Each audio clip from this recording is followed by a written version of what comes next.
Praise be to the wonderful name of the Lord Jesus Christ.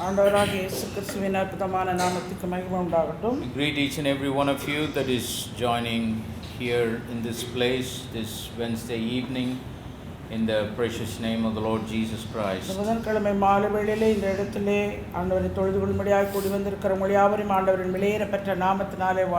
the abundant grace of God, we have come to the middle of yet another week that the Lord so graciously have added into our lives. The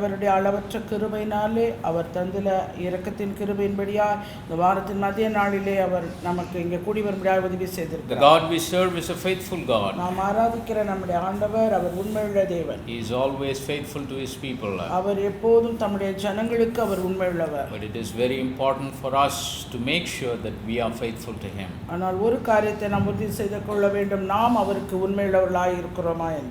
With these few words, I would like to draw your attention to the Word of God. If you have your Bibles and if you are physically able, please stand with me to honor the reading of God's Word.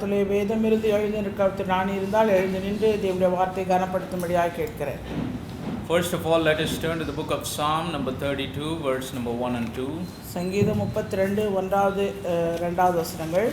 And then we'll go to the book of Matthew, chapter number 16, beginning from verse number 15 to verse number 17.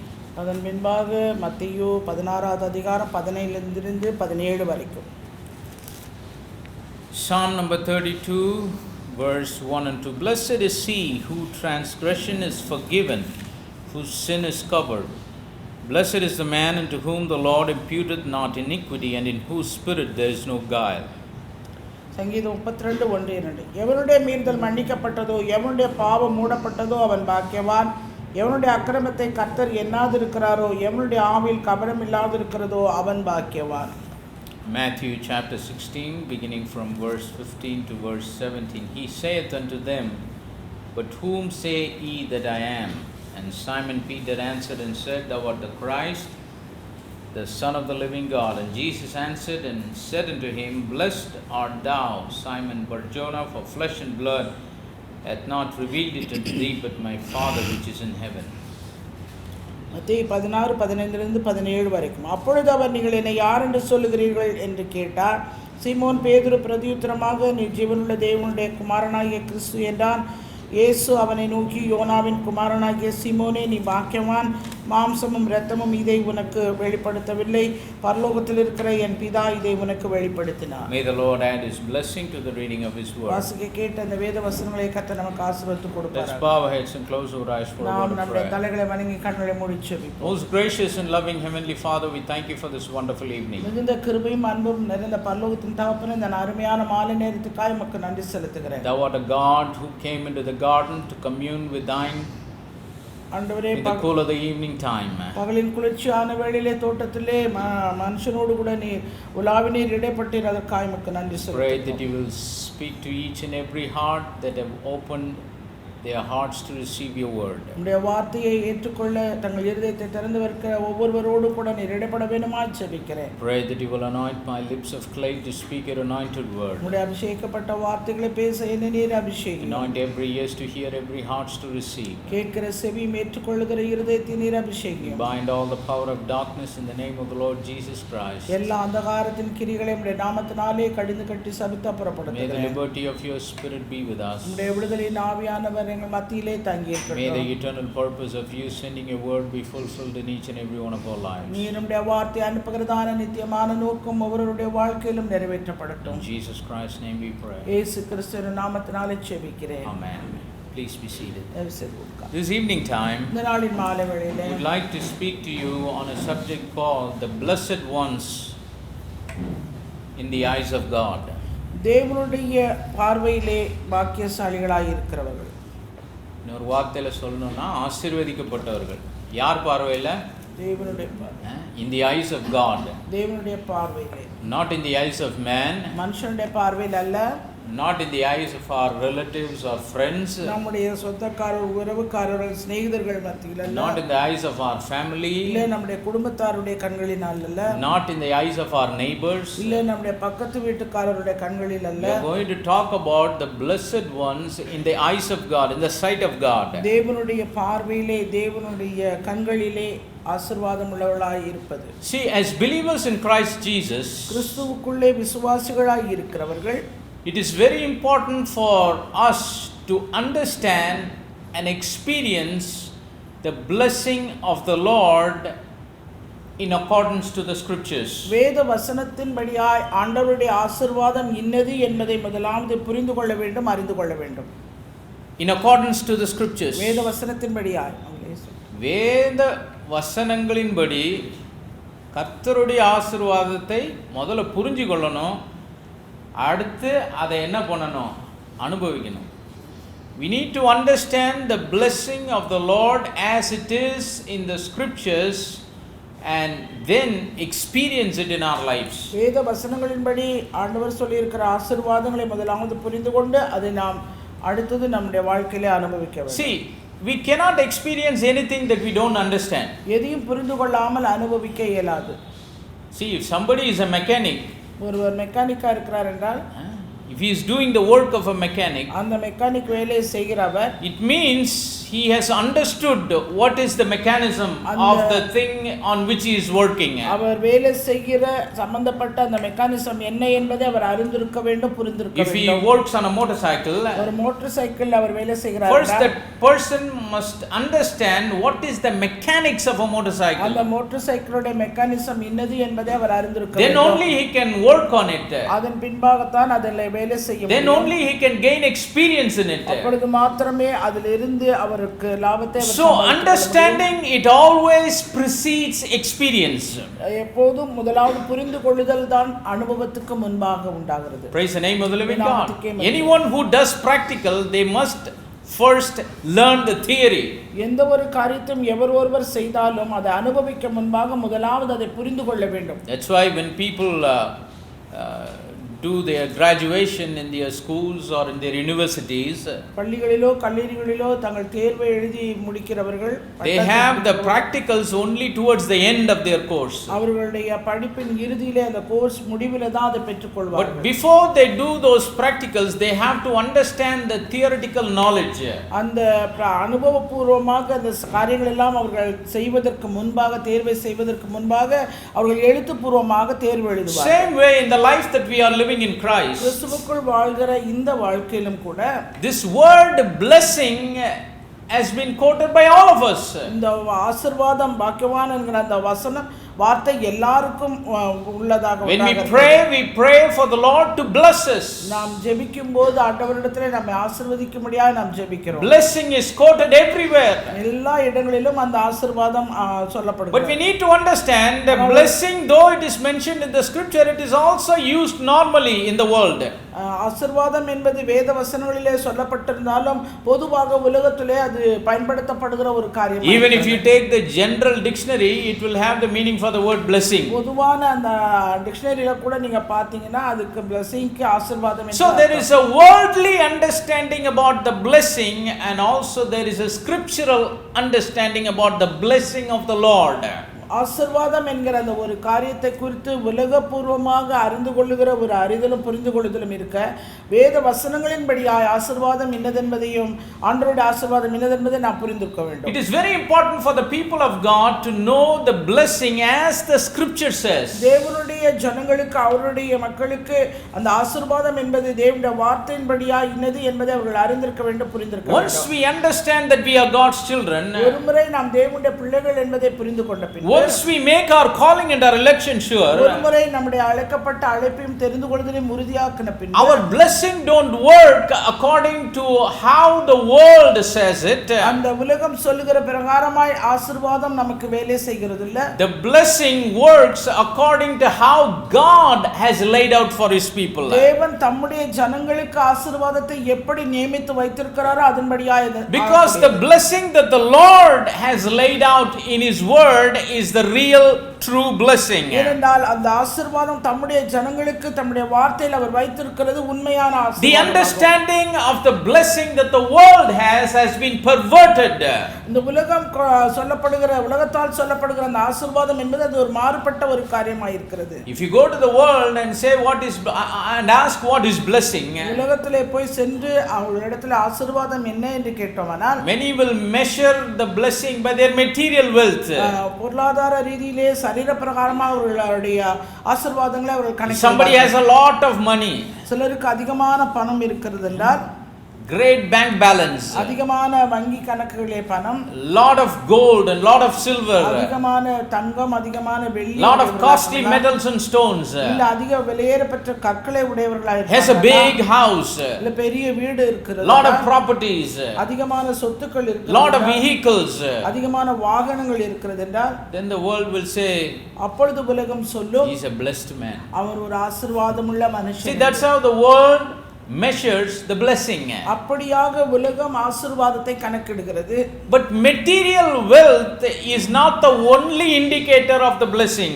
இந்த ஆசீர்வாதம் என்கிற உலகம் சொல்லுகிற பிரகாரமாக பொருளாதார ரீதியிலே சரீர பிரகாரமாக உண்டாகிற அந்த காரியங்களினாலே மாத்திரமல்ல அது கணக்கிடப்படுகிறது. It may be one of the ways where the blessing is revealed. One of the ways.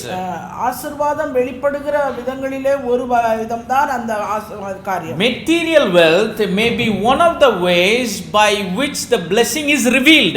ஆசீர்வாதம் வெளிப்படுவதற்கு ஒரு வழியாக இருக்கிறது இந்த மெட்டீரியல் blessing. ஆசீர்வாதம். Material wealth itself is not a blessing. ஆனா அது மாத்திரமே ஆசீர்வாதம் அல்ல. பொருளாதார ஆசீர்வாதத்தின் ஒரு விதமான வெளிப்பாடுன்னு சொல்லாம ஒழிய பொருளாதார காரியமே ஆசீர்வாதம் அல்ல. Material wealth is not the blessing, it's only it's one of the ways of the blessing being revealed. பொருளாதார ஆசீர்வாதம் மாத்திரமே ஆசீர்வாதம் அல்ல, அது ஆசீர்வாதத்தை வெளிப்படுத்துவதற்கான ஒரு வழி. It is an effect of blessing. அது ஆசீர்வாதத்தினுடைய விளைவுகள் ஆகும். Praise the name of the living God. நாமத்துக்கே மகிமை. இன்னும் புரியுற மாதிரி சொல்றேன் பாருங்க. You are looking at this fan. இந்த ஃபேனை நீங்க பார்க்குறீங்க. இந்த ஃபேனை பார்த்து இது எலக்ட்ரிசிட்டின்னு சொல்லலாமா? Can you call this fan as an electricity? இந்த ஃபேனை பார்த்து இதுதான் மின்சாரம் என்று சொல்லக்கூடாது. Or you call this light bulb as an electrical power? இல்ல அது வெளிச்சம் கொடுக்கிற ஒரு பல்பு, அது எலக்ட்ரிக் மின்சார பவர் உள்ளது. Or can we call this air conditioning unit to be an electric power? இந்த ஏசியை பார்த்து அதுல எலக்ட்ரிக் பவர் இருக்குன்னு நம்ம சொல்ல முடியுமா? அது சொல்லலாமா? இல்ல, அது எலக்ட்ரிக் பவரின் ஒரு வெளிப்பாடு. This fan that is spinning here in this place, it is just an effect of the electric power. இந்த இடத்துல சுற்றுகிற அந்த மின்விசிறியினுடைய பவர் வெளிப்படுகிற ஒரு விதம் அது. This light bulb is an effect, is a result of the electric power. இந்த வெளிச்சத்தை கொடுக்கிற இந்த பல்பு கூட மின்சாரத்தினுடைய ஒரு வெளிப்பாடு. All the electrical appliances here, if it's working, it is only an effect இந்த இடத்துல of the electric power. சகல மின்சார உபகரணங்களும் அது மின்சாரத்தை வெளிப்படுத்துகிற ஒரு கருவிகளாய். In the same way, அதே போலவே material wealth is not the blessing. பொருளாதார ஆசீர்வாதம் மாத்திரம் ஆசீர்வாதம் அல்ல. Material wealth is only an effect of blessing. அது ஆசீர்வாதங்களின் ஒரு வெளிப்பாடாகும். Like this fan is one of the effect of the electrical power. எப்படி இந்த மின்விசிறியானது எலக்ட்ரிக் பவருக்கு ஒரு வெளிப்பாடோ அது போல. The material wealth is one of the ways by which the blessing is being revealed. பொருளாதார ஆசீர்வாதமும் அந்த ஆசீர்வாதங்களின் வெளிப்பாடு ஒன்றாகும். Praise the name of the living God. But again, material wealth is not always from the blessing of the Lord. அடுத்ததாக அந்த பொருளாதார ஆசீர்வாதம் எப்போதும் ஆண்டவரிடத்திலிருந்து வருகிற ஆசீர்வாதம் மாத்திரமாக I am saying this because Not all blessings come from God. ஏனென்றா எல்லா ஆசீர்வாதங்களும் தேவனிடத்திலிருந்து வருகிறது. Not all material wealth comes from God. பொருளாதார எல்லா ஆசீர்வாதங்களும் தேவனிடத்திலிருந்து வருகிற ஒன்றல்ல. The devil once told Jesus Christ. ஒருமுறை இயேசு பிசாசனிடத்திலே He showed him all the kingdoms of the world and the powers thereof. உலகத்தின் ராஜ்யங்கள் எல்லாம் அதன் மகிமையும் அவருக்கு காண்பித்து.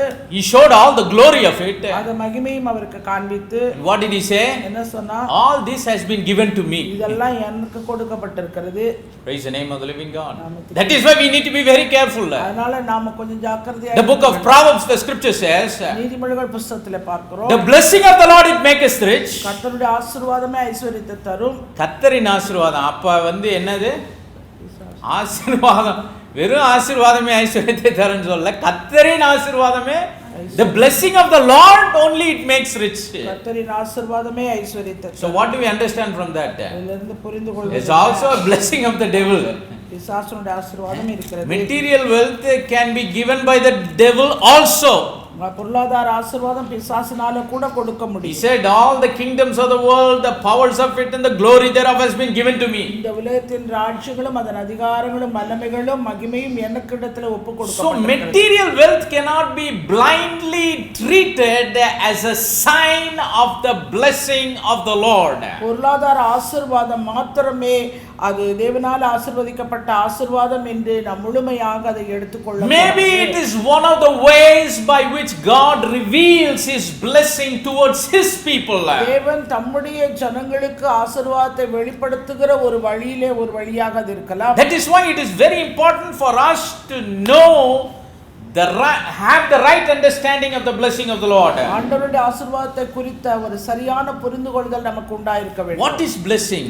ஆசீர்வாதம் என்றால் என்ன? So I would ask you a question this evening, what is blessing? இந்த நாளின் மாலை வேளையிலே உங்களை பார்த்து ஆசீர்வாதம் என்றால் என்ன என்று நான் உங்களை கேட்டேனா, I remember something that my father used to preach. எங்க அப்பா பிரசங்கம் பண்ண ஒரு பிரசங்கம் என் ஞாபகத்துக்கு வருகிறது. ஆசீர்வாதம். ஒருத்தனை கேட்டாங்களாம் ஆசீர்வாதம்னா என்னப்பான்னு. அதுக்கு அவன் சொல்லியிருக்க பதில், எங்க நிறையா வாதம் இருக்குது, பக்கவாதம், அந்த வாதம், இந்த வாதம்.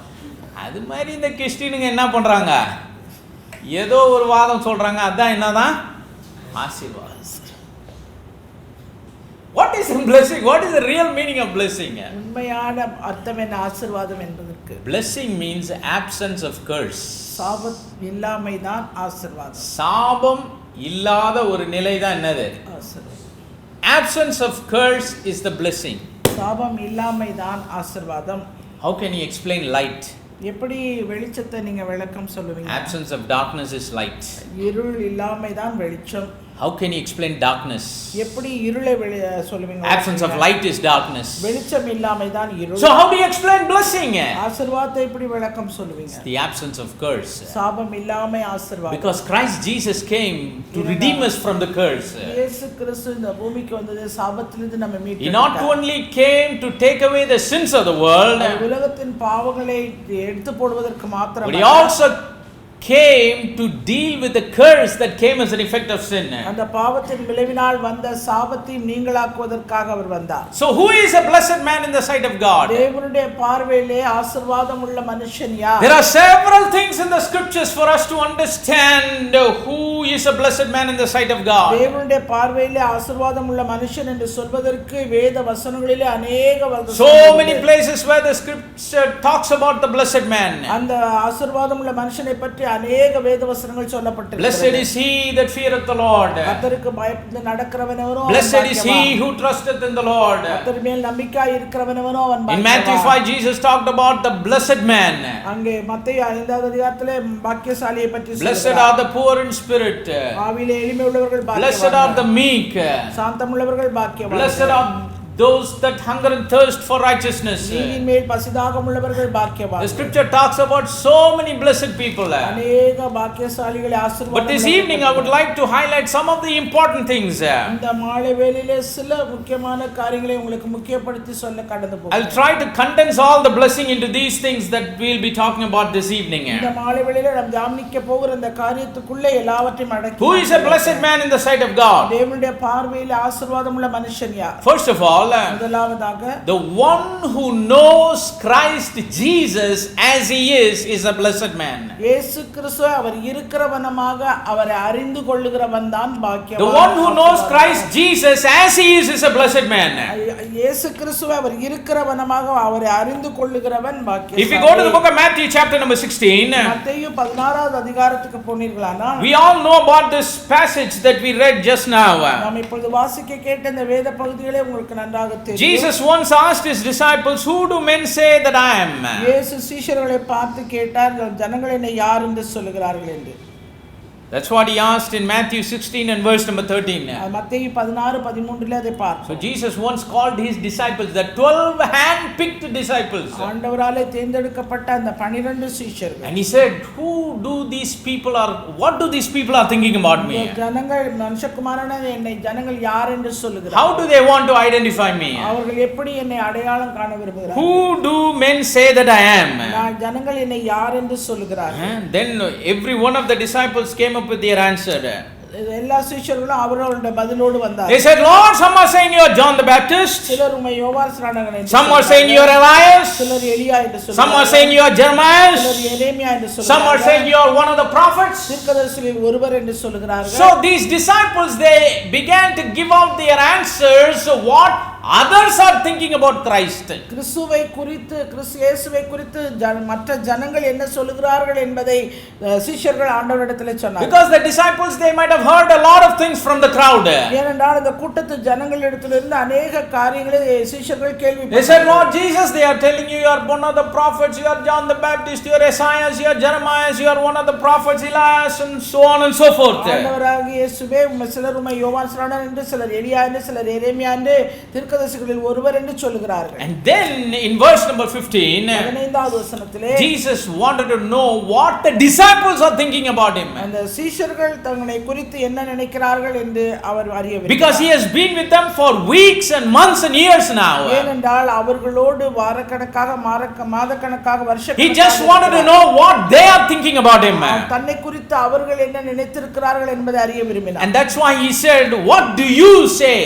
நீங்கள் என்னை யார் என்று சொல்லுங்கள். Who do you think I am?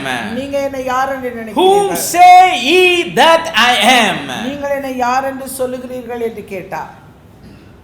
Maybe there was a silence before Peter spoke. பேதுரு பதில் சொல்வதற்கு முன்பாக அங்கு ஒரு அமைதல் இருந்திருக்கும். But the first question Jesus asked, everybody gave their answer.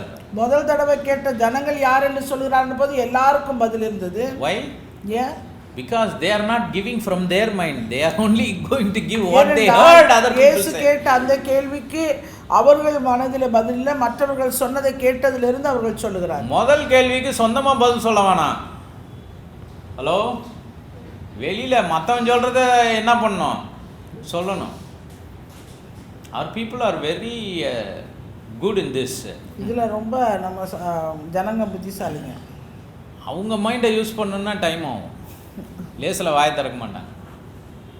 People wanted to think by themselves and give an answer, they won't easily open their mouth. ஜனங்கள் தங்களுடைய சிந்தையை உபயோகப்படுத்தி சிந்தித்து பதில் சொல்லணும்னா அது சுலபத்துல சொல்ல மாட்டாங்க. But when it comes to quoting other people, ஆனா மற்றவர்கள் என்ன சொல்லுகிறார்கள் என்று கேட்டோம்னா ஒரு வகையில் நாரதர் வேலை பண்ணுறது. அவன் இப்படி சொல்கிறான், இவன் இப்படி சொல்கிறான், அவன் என்ன பண்ணான், என்ன பேசினான் கேட்டிங்களா? சரி, அவன்லாம் சொல்கிறேன், நீ என்ன சொல்கிற? அதுக்கு மட்டும் வாயே வராது. This is the same thing that Christ demonstrated on that day. அந்த நாளிலே இயேசு அந்த சீஷர்களிடத்திலே காண்பித்த காரியம். First question he asked, who do other people say that I am? யார் என்று சொல்கிறார்கள் என்று முதல் கேள்வி கேட்டபோது அப்படியே அங்கே இங்கே இருந்து என்ன ஆன்சர் பறக்குது. ஆண்டவரே, அவன் உண்மை என்னன்னு சொல்றான்? யோவான் ஸ்நானகன், நீர் ஏசாயாமா, நீர் எலியாமா, நீ எரேமியாமா, தீர்க்கதரிசிகளில் ஒருவராம். ஓகே, இவ்வளோ பேசுறீங்களா? இப்போ நீங்க சொல்லுங்க நான் யாருன்னு. He saying, who do you think I am? நீங்க என்னை யார் என்று நினைக்கிறீர்கள்? There was a great silence. அங்க பெரிய அமைதல். Before our brother Peter opened his mouth. நம்முடைய சகோதரனாகிய பேதுரு வாயை திறந்து பதில் சொல்வதற்கு Then Simon Peter answered and said, பேதுரு வாய் திறந்து சொன்ன பதில், He said, "Thou art the Christ, the Son of the living God." ஜீவனுள்ள தேவனுடைய குமாரனாகிய கிறிஸ்து என்றார். At that time, அந்த நேரம் a great revelation dawned on him.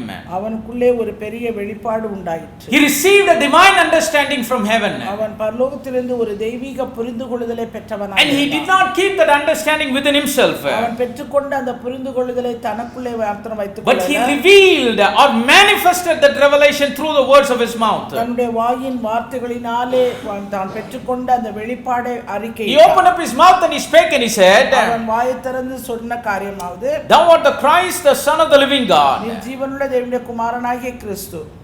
Jesus answered and said unto him in verse 17, 17ஆம் வசனத்திலே இயேசு அவனை நோக்கி, "Blessed art thou, Simon Bar-Jonah."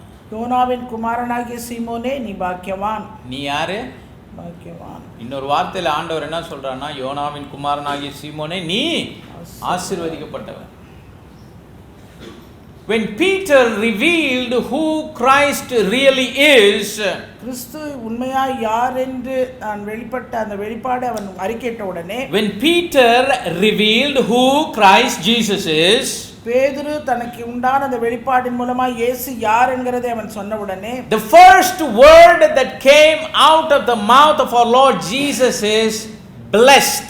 நம்முடைய ஆண்டவராகிய இயேசு கிறிஸ்துவின் வாயில் வந்த முதல் வார்த்தை ஆசீர்வாதம் பெற்றவன். Praise the name of the living God. யார் ஆண்டவர் ஆசீர்வதிக்கப்பட்டவன் முதல்ல சொன்னாரு? தன்னை யாருன்னு ஒருத்தன் நல்லா அறிஞ்சிருக்கிறானோ, அவர் யாருன்ற வெளிப்பாடு யாருக்கு இருக்குதோ அவனை பார்த்து ஆண்டவர் என்ன சொல்றாரு? நீ யார்ப்பா? Christ Jesus looks at the one who knows who he is. கிறிஸ்து இயேசு தன்னை யார் என்று அறிந்து அவனை பார்த்து வெளிப்பாடு பெற்றவனை பார்த்து சொல்லுகிறார். Jesus looks at the one who has the revelation and understanding about who Christ is. தன்னை குறித்து அவன் பெற்றுக்கொண்ட அந்த வெளிப்பாட்டை அறிந்து கொள்ளுதலை புரிந்து கொள்ளுதலை அவர் பார்த்து சொல்லுகிறார், நீ. He looks at that person and he says, "You are blessed man." அந்த மனுஷனை பார்த்தே சொல்லுகிறார், நீ பாக்கியவான். இந்த ஆசீர்வாதம் யாருக்கு வேணும்? ஹலோ, இந்த ஆசீர்வாதம் யாருக்கு வேணும்? நாக்கா செல்வியாக்கா வேணாமா? பார்த்தீங்களா, இதில் யாருக்குமே இன்ட்ரெஸ்டே இல்லை. 4 மாடி வீடு வேணும்பா, பெரிய வாதம், ஆசீர்வாதம் வேணுமா அப்படின்னா என்னதான்? அது கொடு சார் முதல்ல.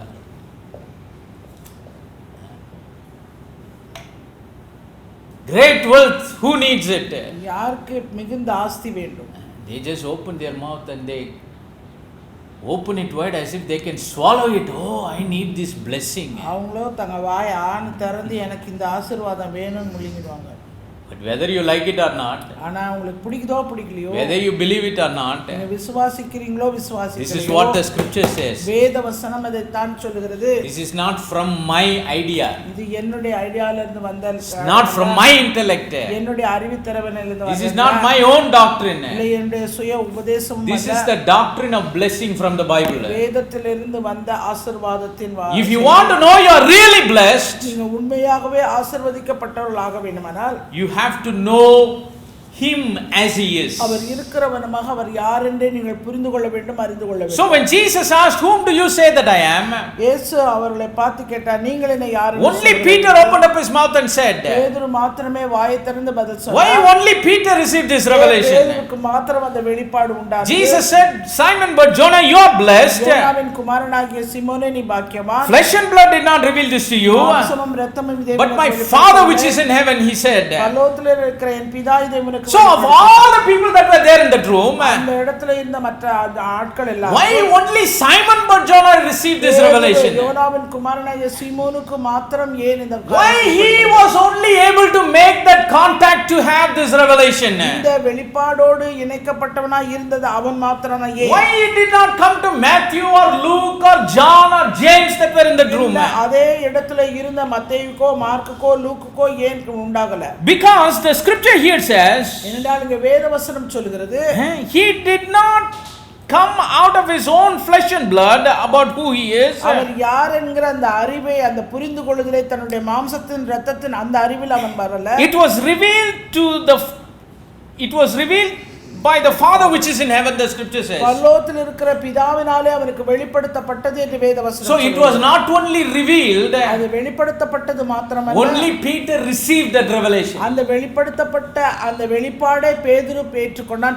See, God can reveal himself only to those who are willing to receive it. யாரே அதை ஆர்வமா வாங்கிக்கொள்ளணும் பெற்றுக்கொள்ளணும் இருக்கிறாங்களோ அவங்களுக்கு மாத்திரம் தான் தேவன் தம்மை வெளிப்படுத்துவார். The revelation of Christ Jesus is a blessing to his church. எனவே கிறிஸ்துவை குறித்த வெளிப்பாடு அவருடைய சபைக்கு அது ஆசீர்வாதம் உள்ளது. If we have to be really blessed people in the sight of God, தேவனுடைய பார்வையிலே உண்மையாகவே நாங்கள் ஆசீர்வதிக்கப்பட்டவர்களாய் நாம் இருக்க வேண்டும். if we are to be treated as blessed ones in the eyes of God, தேவனுடைய பார்வையிலே நாம் பாக்கியசாலிகளாய் ஆசீர்வாதம் உள்ளவர்களாய் இருக்கப்பட வேண்டுமானால் we need to receive what God wants to give to us. தேவன் என்ன காரியத்தை நமக்கு வெளிப்படுத்தி கொடுக்க சித்தமாய் இருக்கிறார் அவைகளை நாம் ஏற்றுக்கொள்ள பெற்றுக்கொள்ள ஆயத்தமாய் இருக்க வேண்டும். If we have to receive it, we have to be willing to அதை receive நாம் it. பெற்றுக்கொள்ள வேண்டுமானால் மனப்பூர்வமாய் நாம் அதை பெற்றுக்கொள்ள If வேண்டும். we have to have the willingness to receive it, we have to long for it, we have to thirst for it. அந்த மனப்பூர்வமாய் பெற்றுக்கொள்ளக்கூடிய அந்த காரியத்துக்காக நாம் ஒரு ஏக்கமும் வாஞ்சையும் உடையவர்களாய் Then only we can be blessed people in the sight of அப்பொழுது God. மாத்திரமே தேவனுடைய பார்வையிலே நாம் ஆசீர்வதிக்க Only when we desire the blessing that God wants to give, தேவன் கொடுக்கிற அந்த ஆசீர்வாதத்தின் உள்ள ஒரு வாஞ்சை மாத்திரமே, only when we have the willingness to accept it, அது மாத்திரமல்ல மனப்பூர்வமா இதை ஏற்றுக்கொள்ளக்கூடிய மனப்பக்குவம் நமக்கு உண்டானால் மாத்திரமே this blessing will be revealed to us. இந்த ஆசீர்வாதம் நமக்கு வெளிப்படுத்தப்படும். We must be willing to receive it as if somebody would give us some wealth, and how gladly we would receive it. யாரோ ஒருத்தர் உங்களுக்கு ஆசையோ இல்ல சொத்தோ கொடுக்கறாங்கன்னா அதை எவ்வளவு சந்தோஷமா ஏற்றுக்கொள்ள நம்ம மனப்பூர்வமா இருப்போம். If somebody would give you a piece of land, இல்ல ஒரு இடம் கொடுக்கறாங்க என்று வைத்துக்கொள்ளுங்க. a piece of land in a prominent place, ஒரு முக்கியமான இடத்துல உங்களுக்கு ஒரு இடத்தை a கொடுக்கறாங்க, beautifully built house in a prominent place, அந்த இடத்துல நல்ல ஒரு அழகிய கட்டிய வீடு, if somebody would give you an expensive car, இல்ல ஒரு விலையுயர்ந்த காரை உங்களுக்கு ஒருத்தர் கொடுக்கறாங்க, precious metals, gold, silver and costly ornaments, விலையேற பெற்ற தங்கம் வெள்ளி பொன் அந்த ஆபரணங்கள், costly stones, costly metals, அதிக விலையேற பெற்ற கற்கள், how much gladly we would be receiving நாம் it. அதை எவ்வளவு சந்தோஷமா அதை ஏற்றுக்கொள்கிறோம் பெற்றுக்கொள்கிறோம். If they offer it to you, it's for you, take it. அது உங்களுக்கு தான் எடுத்துக்கொள்ளுங்கள் என்று How சொல்லும்போது much gladly we would receive it. அது எவ்வளவு சந்தோஷமா நம்ம அதை We'll ஏற்றுக்கொள்கிறோம். say, Lord, thank you for the blessing. ஆண்டவரே இந்த ஆசீர்வாதத்துக்காக நன்றி என்று But சொல்லுவாங்க. God says, before all of ஆனா that, அதற்கு எல்லாம் அப்பாற்பட்டு before all of the wealth that perishes, அந்த அழிந்து போகிற எல்லா ஆசீர்வாதங்களுக்கு I முன்பாக want to give a blessing to my people. நான் என்னுடைய ஜனத்துக்கு ஒரு ஆசீர்வாதத்தை கொடுக்க விரும்புகிறேன். That is the perfect revelation of who I am. அது என்னுடைய பரிபூரண வெளிப்பாடு என்னை குறித்து யார் என்று. But it is very important for us to desire that. ஆனா அதுக்கு முக்கியம் என்னன்னா அதை குறித்த ஒரு வாஞ்சை நமக்கு We உண்டாகணும். must desire that the same way we desire many material things. மற்ற பொருளாதார ஆசீர்வாதங்கள் மீது எவ்வளவு நாம் வாஞ்சியா இருக்கிறோமோ அதுபோல இந்த காரியத்துல நாம் வாஞ்சை Or I would say we must desire that even more than we desire the material அதை things. காட்டிலும் பொருளாதார ஆசீர்வாதத்தை காட்டிலும் ஆசையை காட்டிலும் நாம் இதன் மீது அதிக வாஞ்சை Because those things they perish. ஏனென்றால் அப்படிப்பட்டவைகள் எல்லாம் அழிந்து The material things they vanish away. பொருளாதார காரியங்கள் எல்லாம் அழிந்து They are temporal things. அதெல்லாம் நிரந்தரமானது அல்ல. But what God wants us to give, ஆனால் தேவன் நமக்கு கொடுக்கிறவைகளோ to make us rich, நம்மை ஐஸ்வர்யவான்களாக for மாற்ற us to be blessed, நாம் ஆசீர்வாதம் உள்ளவர்களாக இருப்பதற்கு that is more important there. அதுதான் ரொம்ப அதிகம் But முக்கியமானது. do we desire that? நம்ம அதை வாஞ்சிக்கிறவர்களாக இருக்கிறோமா? Is that our first இல்ல desire? அதுதான் நம்முடைய முதல் வாஞ்சையா Is that our primary desire? அதுதான் நம்முடைய முதல் படியான Only when we have the desire we can receive it. அப்படிப்பட்டதான வாஞ்சை இருந்தால் மாத்திரமே அதை நாம் When பெற்றுக்கொள்ள Jesus முடியும். asked, who do you say that I am, to the disciples? சீஷர்களிடத்தில் ஆண்டவர் கேட்டார், நீங்கள் என்னை யார் என்று சொல்லுகிறீர்கள்? Nobody opened up their mouth except Peter.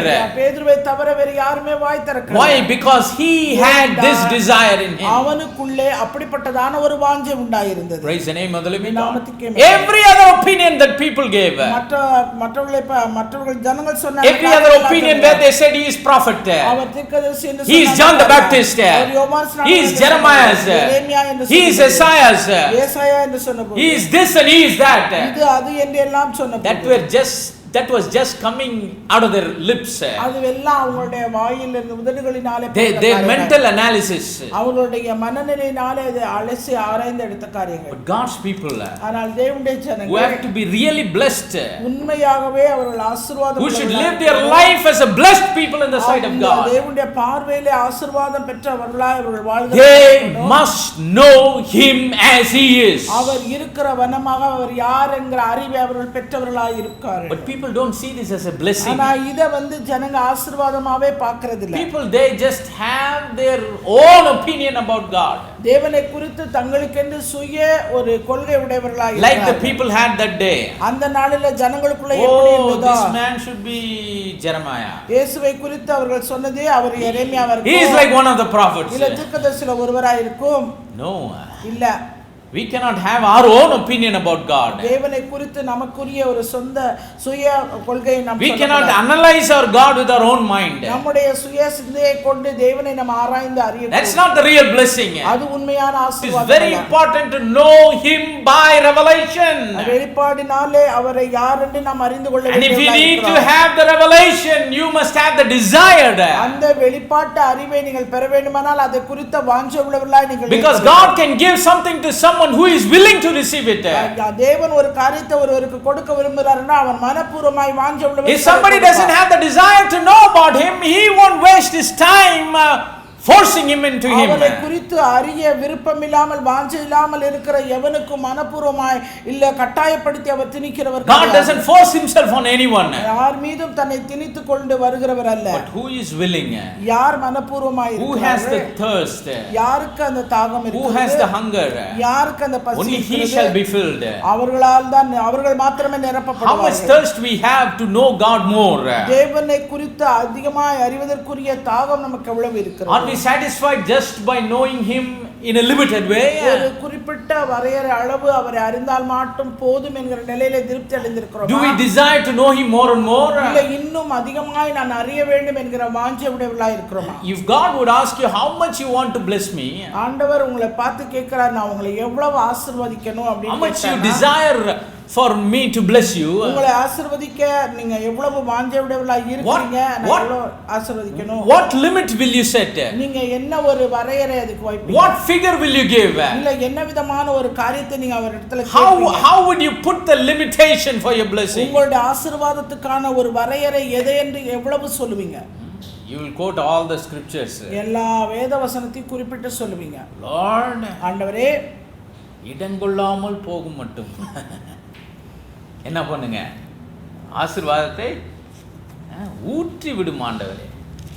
Lord, pour out your blessing. ஆண்டவரே இந்த ஆசீர்வாதத்துங்களை that there will be no room enough to receive it. அத இடங்கொள்ளாமல் போகும் மட்டுமா எனக்கு ஆசீர்வாதம். But God says, ஆனா ஆண்டவர் சொல்கிறார், the more you know me, எவ்வளவு அதிகமாக என்னை பற்றி the more you are blessed. அந்த அளவுக்கு ஆசீர்வாதம் உள்ளவனாக. Praise the name of the living God. You have to make room in your desire. உன்னுடைய ஆசீர்வாதத்துக்கான இடத்தை நீ அறிவது மூலமாக, you have to make room in your hunger. உன்னுடைய தாகத்தோடு நீ ஆண்டவரை நீ தேட வேண்டும். Your appetite must make room for him so that he can reveal himself to you. அவரை குறித்ததான தாகம் பசி உனக்குள்ளே அதிகமாக அதிகமாக அவருடைய ஆசீர்வாதமும் உனக்கு அதிகமாக. We need to be blessed more and more. நீங்கள் அதிகமாக ஆசீர்வதிக்கப்பட வேண்டுமா? We must make room for him to reveal himself to us. தன்னை அவர் வெளிப்படுத்துவதற்குரிய அந்த வாஞ்சை உங்களுக்குள்ளே அதிகமாக்கப்பட வேண்டும். Because if you don't make room in your desire, you cannot receive his revelation. உங்களுடைய வாஞ்சைக்கு நீங்கள் இடமில்லாமல் வைத்துக்கொண்டு அவரிடத்தில் ஆசீர்வாதத்தை எதிர்பார்க்க கூடாது. Lot of times we just designate a place. அநேக நேரங்களிலே நாம் ஒரு குறிப்பிட்ட இடத்தை வச்சிரோம். Only this much. இது மட்டும் போதும். Like the scripture says, வேதவசனம் சொல்லுகிறபடி in a limited way. ஒரு குறிப்பிட்ட வரையறை அளவு. That's one of the problem we read in the book of Revelation. அது வெளிப்பாட்டு புத்தகத்துல நாம் அதை வாசிக்கிறோம். Praise the name of the living God.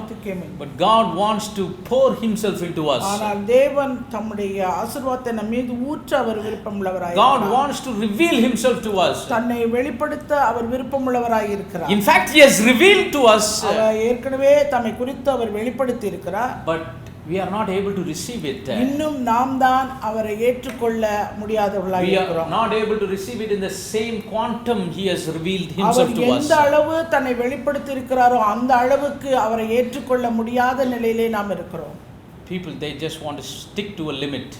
ஜனங்கள் எப்போதும் ஒரு வரையறையை குறித்து வைத்துக் If கொள்கிறார்கள். we are God's people, நாம் தேவனுடைய ஜனங்களாய் if we are the இருப்போமானால், chosen people of நாம் God, தேவனாலே தெரிந்தெடுக்கப்பட்டவர்களானால், if we try to limit the revelation that Christ wants to pour into our lives, தேவன் தம்முடைய ஆசீர்வாதத்தை நம்முடைய வாழ்க்கைக்குள்ளே ஊற்றுவதற்கு ஒரு வரையறையை நாம் வைத்தோமானால், we are also setting up a boundary for God to bless us. தேவன் நம்மை ஆசீர்வதிப்பதற்கு நாம் ஒரு எல்லையை, ஒரு வரைகோடை நாம் வைத்து விடுகிறவர்களாக We இருக்கிறோம். are just saying, Lord, it is enough. ஆண்டவரே, இது மாத்திரம் போதும் எனக்கு. I don't need any more blessing of இது you. மேலே எனக்கு எந்த ஆசீர்வாதம் வேண்டாம். But the more room you make for himself, நீங்க அவருக்கு அதிகமான இடத்தை நீங்கள் the more we get to know him, இன்னும் அதிகமாய் நீங்கள் அவரை அறிவீர்களானால், the more blessed we are. அப்ப இன்னும் அதிகமாய் நாம் ஆசீர்வதிக்கப்பட்டவர்களாக Jesus told இருப்போம். இயேசு சொன்னார், Simon Barjona, யோனாவின் குமாரனாகிய சீமோன், you are blessed. நீ பாக்கியவான். Praise the name of the living நீ God. நாமத்துக்கே மகிமை. Why? ஏன்? Because you know me as I am. நான் யாருங்கறதை நீ வெளிப்பாட்டினால் நீ Flesh and அறிந்திருக்கிறாய். blood did not reveal this to you, மாம்சமும் இரத்தமும் இதை உனக்கு but my வெளிப்படுத்தவில்லை. Father which is in heaven. பரலோகத்தில் இருக்கிற என் பிதா தானே உனக்கு You வெளிப்படுத்தினார். received that revelation அந்த வெளிப்பாடை நீ பெற்றுக்கொண்டாய். because in you you had a desire. ஏனென்றால் அதற்கு அந்த வெளிப்பாட்டுக்குரிய வாஞ்சை உள்ளவனாய் நீ இருக்கிறாய். Why not to other disciples the Lord gave his ஏன் revelation? இந்த வெளிப்பாடை மற்ற சீஷர்களுக்கு ஆண்டவர் கொடுக்கல? Because they didn't have the desire like Peter had. ஏனென்றா பேதுருக்கு இருந்த வாஞ்சை போல மற்ற சீஷர்களுக்கு வாஞ்சை கிடையாது. They never want to think or have the longing to know who this man really is. உண்மையாகவே இந்த மனுஷன் யார் என்கிற அந்த அறிய வேண்டிய ஆசையோ வாஞ்சையோ அவரிடத்தில் இல்லாமல் இருந்தது. All the other disciples at that time, they wanted to handle Christ Jesus in a very limited way. மற்ற சீஷர்கள் எல்லாம் பேதுருவை தவிர இயேசு கிறிஸ்துவை ஒரு குறிப்பிட்ட வரையறையிலே அவர்கள் Maybe கையாண்டார்கள். they thought he is a preacher, ஒருவேளை அவர் பிரசங்கியார் இருப்பார் என்று or நினைத்தார்கள். they thought he is a miracle worker. இல்ல ஒரு அற்புதங்களை செய்கிறவர் என்று He is a நினைத்தார்கள். healer. ஒரு He is a சுகமாக்குகிறவர், deliverer. They விடுதலையாக்குகிறவர். just want to be satisfied with that. அதோடு கூட திருப்தி அடைந்தவர்களாய் நின்று But only in Peter, ஆனா பேதுருக்கு மாத்திரமே there was a deep longing. அவனுக்குள்ளே ஒரு ஆழமான There was a வாஞ்சை deep இருந்தது. desire. அவனுக்குள்ளே ஆழமான வாஞ்சை There was a இருந்தது. deep hunger and thirst. ஆண்டவரை குறித்த ஆழமான பசியும் தாகமுடையவனாய் இருந்தான். He saw only the same things the other disciples saw. இந்த பேதுரு கண்டது போலதான் மற்ற சீஷர்களும் இயேசுவை All were குறித்து walking together, going together, eating together. அவர்கள் எல்லாரும் ஒரே இடத்துக்கு நடந்து போனார்கள், கூடவே வந்தாங்க, சாப்பிட்டாங்க, எல்லாம் ஒன்றாய். Christ Jesus did not preach a separate sermon for Peter. பேதுருக்கென்று தனிப்பட்ட ஒரு செய்தியை பிரசங்கிக்கவில்லை இயேசு. He did not give him a separate coaching, separate teaching, separate revelation for him. அவனுக்காக ஒரு தனிப்பட்ட விதத்தில் உபதேசமோ போதனையோ இல்ல எந்த ஒரு வெளிப்பாடையும் அவனுக்கு கொடுக்கல. He was just the same as everyone, seeing him do what he did and hear what he spoke மற்ற and so சீஷர்களை on. போலவே இவனும் இருந்தான். அவர் பேசுகிறதை கேட்டான், அவர் போகிற இடத்துக்கு போனா, அந்த இடத்துக்கு வந்தான், But எல்லாவற்றையும் as கண்டான். Peter was watching Christ Jesus in his ஆனால் life, தன்னுடைய வாழ்க்கையிலே இயேசுவை குறித்து அவன் பார்த்து கொண்டிருந்த அந்த பார்வை, there was a question lingering in his mind. அவனுக்குள்ளே அவனுடைய புத்தியிலே அவனுக்குள்ளே தாகத்தை ஒரு கேள்விக்குரிய There was a desire erupting in him. அவனுக்குள்ளே ஒரு வாஞ்சை ஊட்டுகிற ஒரு காரியமாய் இருந்தது. Who this man is? இந்த மனுஷன் உண்மையாகவே யார்? Who is this man to whom the winds and the waves they obey? கடலும் காற்றும் கடலும் இவருக்கு கீழ்ப்படுகிறது. இவர் எப்படிப்பட்டவர்? இவர் யார்? Who is this man to whom all the demon spirits they obey? எல்லா அசுத்த ஆவிகளும் இவருக்கு கீழ்ப்படிந்து அடங்குகிறதே. இவர் Who is this man who is raising all this dead back to life? அந்த மரித்து போன எல்லாரையும் உயிரோடு எழுப்புகிறாரே, இவர் யார்? He had a question in him. அவனுக்குள்ளே ஒரு கேள்வி That உடையவனாய் question இருந்தான். brought a desire in him to know who he is. கேள்வி அவனுக்குள்ளே ஆண்டவர் யார் என்கிற அறிவுக்குரிய வாஞ்சை. Who this man should be. இந்த மனுஷன் யாராய் இருக்கக்கூடும்? Who he really is. உண்மையாகவே இவர் யாராய் இருப்பார்? Surely he is something special. உண்மையாகவே ஒரு விசேஷித்த He is not someone like some of the prophets that lived in the Old Testament. பழைய ஏற்பாட்டிலே வாழ்ந்த ஒரு தீர்க்கதரிசியை போல தீர்க்கதரிசி அல்ல. He is more than that. அதை காட்டிலும் இவர் அதிகமாக There is a uniqueness in his life. அவருக்குள்ளே ஒரு தனித்தன்மை காணப்படுகிறது. There is a uniqueness in his ministry. அவருடைய ஊழியத்திலே ஒரு தனித்தன்மை There is a இருக்கிறது. uniqueness uniqueness in his words. அவருடைய வார்த்தையிலே ஒரு தனித்தன்மை There is a uniqueness in his behavior. அவருடைய நடத்தையிலே ஒரு There is a தனித்தன்மை uniqueness in his character. அவருடைய குணங்களிலே ஒரு Who this man must be.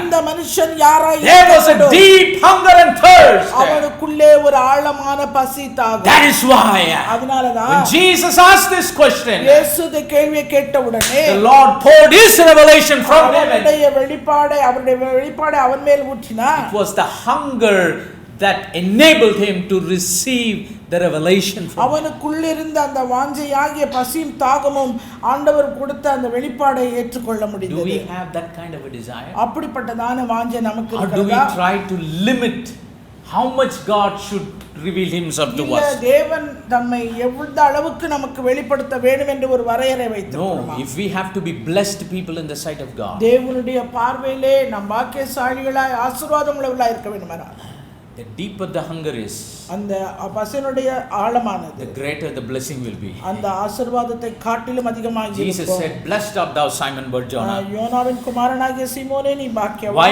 Because you had a desire that nobody had. ஏனென்றா உனக்கு இருக்கிற வாஞ்சை போல வேறு எவருக்கும் கிடையாது. That's why you received a revelation that nobody received it. அதனாலதான் நீ பெற்றுக்கொண்ட இந்த வெளிப்பாடை போல வேறு எவராலும் பெற்றுக்கொள்ள முடியல.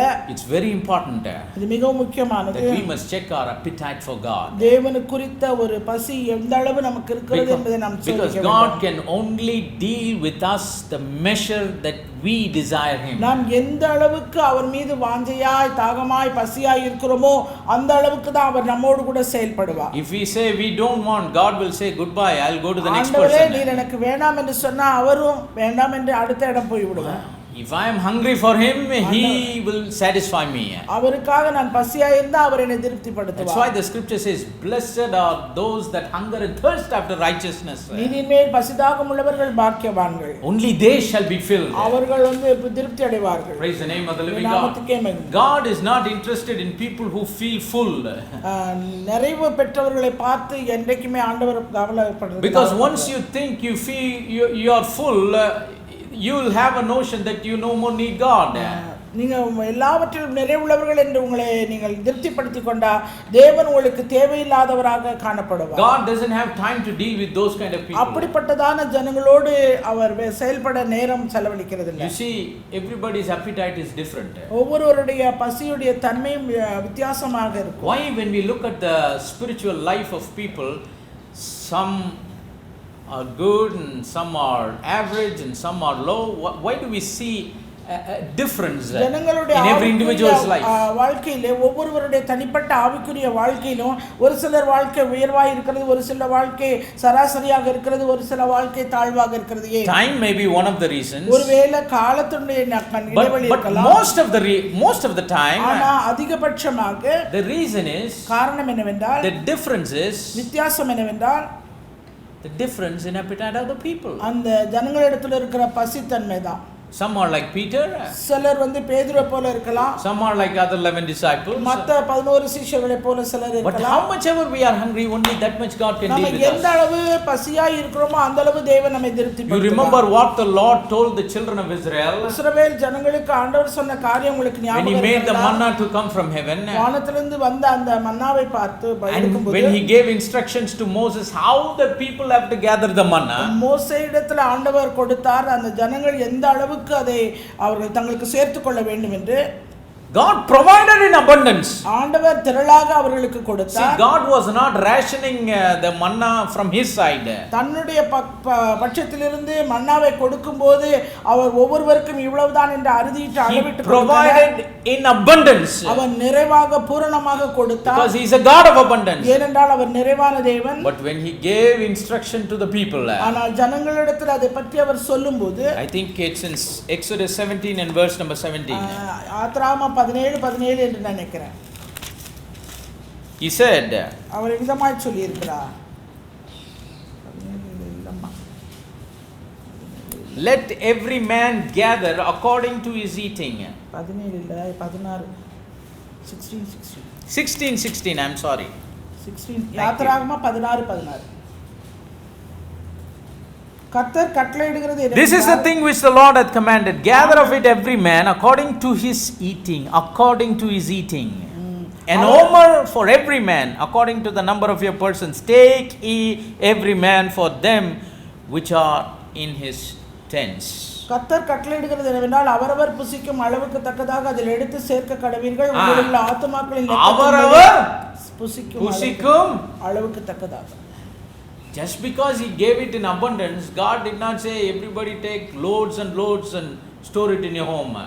நிறைவாக ஆண்டவர் கொடுக்கிறதுனால நீ அதிகபட்சமாக சேர்த்து எல்லாத்தையும் கொண்டு உன் வீட்ல அடைத்து வைக்க வேண்டும். If you are hungry for 2 manna, just pick only 2, not more than that. 2 மன்னாவுக்கு தான் உனக்கு பசி இருக்குனா 2 மாத்திரம் எடுத்துக்கோ. If you are hungry for 3, நீ 3 எடுத்தா. if you are hungry for 30, இல்ல 30க்கு உனக்கு பசி இருந்தனா still you can take it. எடுத்துக்கோ 30 எடுத்துக்கோ. How much ever your hunger is, I am willing to satisfy it. உன்னுடைய பசி எந்த அளவுக்கு இருக்குதோ அந்த அளவுக்கு அளவு நீ மன்னா. See, this reveals the nature of God. இதுதான் தேவனுடைய தன்மையை வெளிப்படுத்துகிறதா இருக்கு. If God would satisfy his people naturally in this way, இயற்கையிலே தம்முடைய ஜனத்தை திருப்தி செய்கிற தேவன் இப்படியா இருப்பார். That is how he works with his people even in our spiritual life. நம்முடைய ஆவிக்குரிய வாழ்க்கையிலும் தேவன் தம்முடைய ஜனங்களோடு கிரியை செய்கிறது இப்படிதான். Praise the name of the living God. There's a scripture in the book of Psalm that says, இது சங்கீதக்காரன் ஒரு இடத்துல சொல்கிறார், Deep calleth unto the deep at the noise of thy water spouts. ஆழத்தை ஆழம் கூப்பிடுகிறது. 42:7 42:7 சங்கீதம் 42:7 உமது மதகுகளின் இரைச்சலால் ஆழத்தை ஆழம் கூப்பிடுகிறது, உமது அலைகளும் திரைகளும் எல்லாம் என் மேல் புரண்டு போகிறது. Praise the name of the living God. நாமத்துக்கே மகிமை. What is the deep? அந்த ஆழம்ங்கிறது என்னது? That deep is the deep hunger. அது ஒரு ஆழமான பசி. That deep is the deep desire. அந்த ஆழமான ஒரு வாஞ்சை தான். That deep is the deep longing. அந்த ஆழம் என்கிறது அது குறித்த ஒரு ஏக்கம். Praise the name of the living God. நாமத்துக்கே மகிமை. Longing is a good word. ஏக்கம் என்பது ஒரு நல்ல வார்த்தை. The word longing is better than the desire. வாஞ்சையை காட்டிலும் ஏக்கம் என்பது ஒரு நல்ல வார்த்தை. Because desire means it's something, if it is there it's good, if it's not that then it's also okay. வாஞ்சை என்பது இருந்தாலும் ஒண்ணு இல்லாட்டினாலும் ஒண்ணு இல்ல. But when it comes to longing, ஆனா அந்த ஏக்கம் என்கிற ஒரு வார்த்தைக்கு வரும்போது there is a desperation. அங்க ஒரு அது நம்பிக்கையோட அது காத்து. Desperate means without that you cannot survive. அது இல்லாம என்னால இருக்க முடியாதுங்கற ஒரு நிலை. You need it somehow. எப்படியாவது எனக்கு அவசியம். No matter what. அது என்ன ஆனாலும் சரி. You are longing to receive it. அதை பெற்றுக்கொள்வதிலே ஏக்கம் கொள்கிறது. If that is there, God will do his work. ஆண்டவர் தம்முடைய கிரியை செய்வார். அந்த longing இருக்குது, அந்த ஏக்கம் அது வந்து ஒரு மேக்னெட் மாதிரி. மேக்னெட் என்ன பண்ணும்? ஸ்டீல் எல்லாம் கொண்டு போனா உடனே இழுத்துக்கும். That longing is like a magnet. எனவே ஏக்கம் என்பது அது ஒரு மேக்னெட்டை போன்றது. If you have a magnet, அந்த மேக்னெட் இருக்கிறது என்றால் you just have to bring the metal a little closer. அது அந்த மெட்டல் கிட்ட கொஞ்சம் கிட்ட கொண்டு வந்த உடனே the magnetic power will suck it. அந்த காந்தத்துடைய மேக்னெட்டோட சக்தியானது it will pull it towards itself. அது தனக்கு நேரா அதை இழுத்துக் கொள்ளும். You need not use any force. எந்த ஒரு அழுத்தத்தையும் நீ கொடுக்க வேண்டிய அவசியம் இல்லை. There is a magnetic force. அது ஒரு காந்த சக்தி. The longing in every believer is like a magnetic force.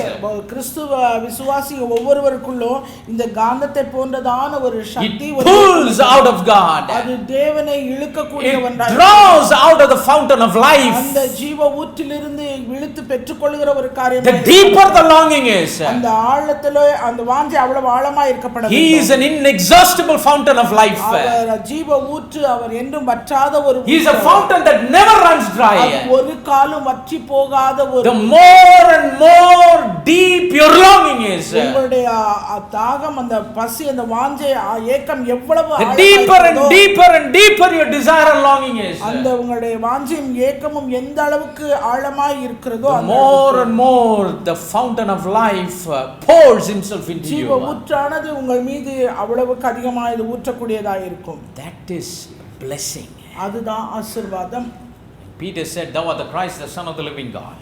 நீ ஜீவனுள்ள தேவனுடைய குமாரனாகிய கிறிஸ்து என்றான் பேதுரு. The first word that came out of the mouth of our Lord Jesus is, Peter, you are blessed. நம்முடைய ஆண்டவராகிய இயேசு கிறிஸ்து வாயிலிருந்து பிறந்த முதல் வார்த்தை பேதுருவை பார்த்து நீ பாக்கியவான் என்றார். Do we see that as a blessing in our life? அப்படிப்பட்டதான ஆசீர்வாதத்தை நம்முடைய வாழ்க்கையில நாம் காண்கிறோமா? What idea we have about the blessing of the Lord? இந்த ஆண்டவருடைய ஆசீர்வாதத்தை குறித்த ஒரு ஐடியா என்னவா இருக்கு நமக்கு? Is it just money?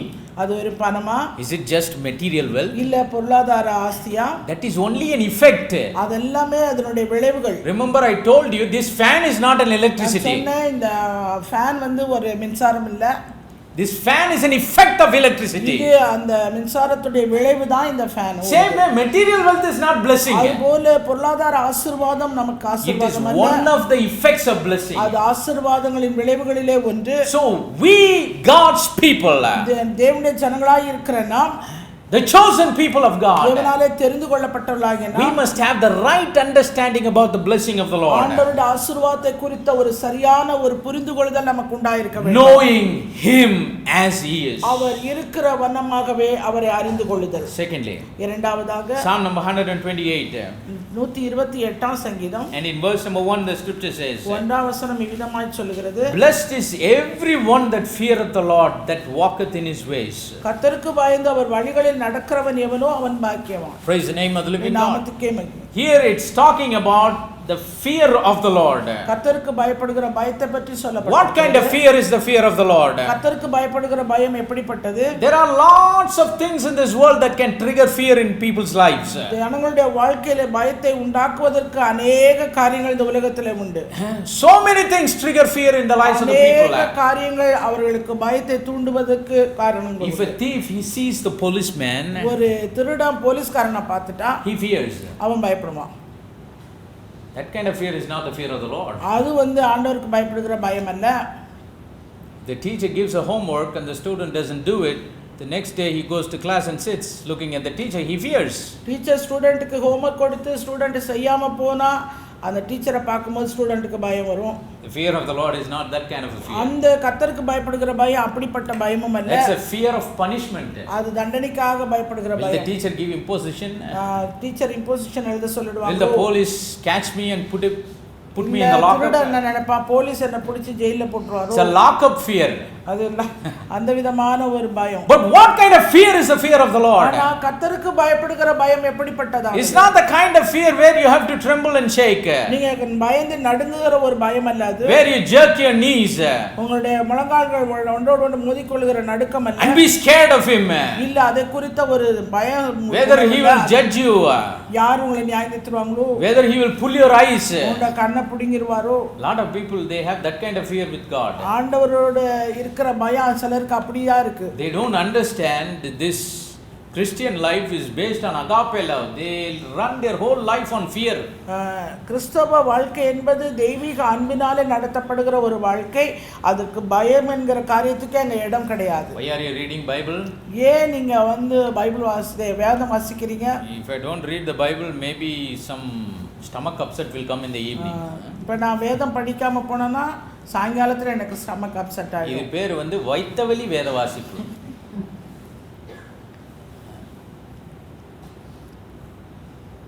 Before leaving the house, வீட்டை விட்டு கிளம்பி வெளியே போறதுக்கு முன்னாடி they read at least Psalm number 23 and go. சில எப்படியாவது 23ஆம் சங்கீதமா படிச்சிட்டு போவாங்க. When you go and then ask them why, ஏன் போய் அவங்கள்ட்ட கேள்வி கேட்டிங்கனா, it's not because of seeking the kingdom of God first. தேவனுடைய ராஜ்யத்தை முதலாவது தேடணுங்கிறதுக்காக படிக்கல. பிரதர் போற வேலை வாய்க்கணும், ஆண்டவரை கண்டுன்னு போகணும். அப்போ வேலை வாய்க்கிறதுக்காக தான் பைபிள் படிக்கணுமா? இது சரியான டுபாகர் கிறிஸ்தவம். இது இந்த பாதையில் போயிடாதீங்க யாரும். நம்ம போய் சேர வேண்டிய டெஸ்டினேஷனுக்கு போக முடியாது. We cannot go and reach the destination if we perceive Christianity in this way and go in this direction. கிறிஸ்தவத்தை இப்படி தவறாக புரிந்து கொண்டு வாழ்க்கை நடத்தணும்னா, இந்த பயத்தோட இருந்தனா நாம் சேர வேண்டிய இலக்கை அடைய முடியாது. அப்ப வெளியில போக வேலையே இல்ல வீட்லயே இருக்கணும்னா படிக்காம வந்துடலாமா? ஏன் பிரதர் ஜெபம் பண்ற? Why are you praying? ஏன் ஜெபிக்கிறீங்க? Why do you go to church? எதுக்கு சபைக்கு போறீங்க? Why do you give tithes and offerings? எதுக்கு தசம பாகம் காணிக்கை? ஐயோ பிரதர், அந்த 1000 ரூபாய் கொடுக்கலாம், 10000 ரூபாய்க்கு வேலை வந்துரும் பிரதர். ஆண்டவர் எதனா பண்ணி என்ன பண்ணிடுவாரு? இப்படி அப்ரோச்சே பண்ணக்கூடாது. இது தேவ பயம் இல்லை, இது வேற விதமான பயம். தேவனே என்னமோ ஒரு பெரிய அரக்கன் மாதிரி பார்க்கறது. God is not an autocrat. தேவன் ஒரு சர்வாதிகாரி கிடையாது. He is a theocrat. அவர் ஒரு தெய்வீகமானவர். God's rule over his people is not an autocratic rule, it is a theocratic rule. தேவன் தம்முடைய ஜனங்களிடத்திலே ஆட்சி செய்கிறது சர்வாதிகாரத்தை பயன்படுத்தி அல்ல, அவர் தெய்வீகத்தை பயன்படுத்துகிறார். சொக்காவை பிடிச்சி அவர் இழுக்கிறவர் இல்லை, என்னை பின் செல்லுன்ட்டு போயிட்டே இருப்பாரு, நம்ம தான் என்ன பண்ணணும்?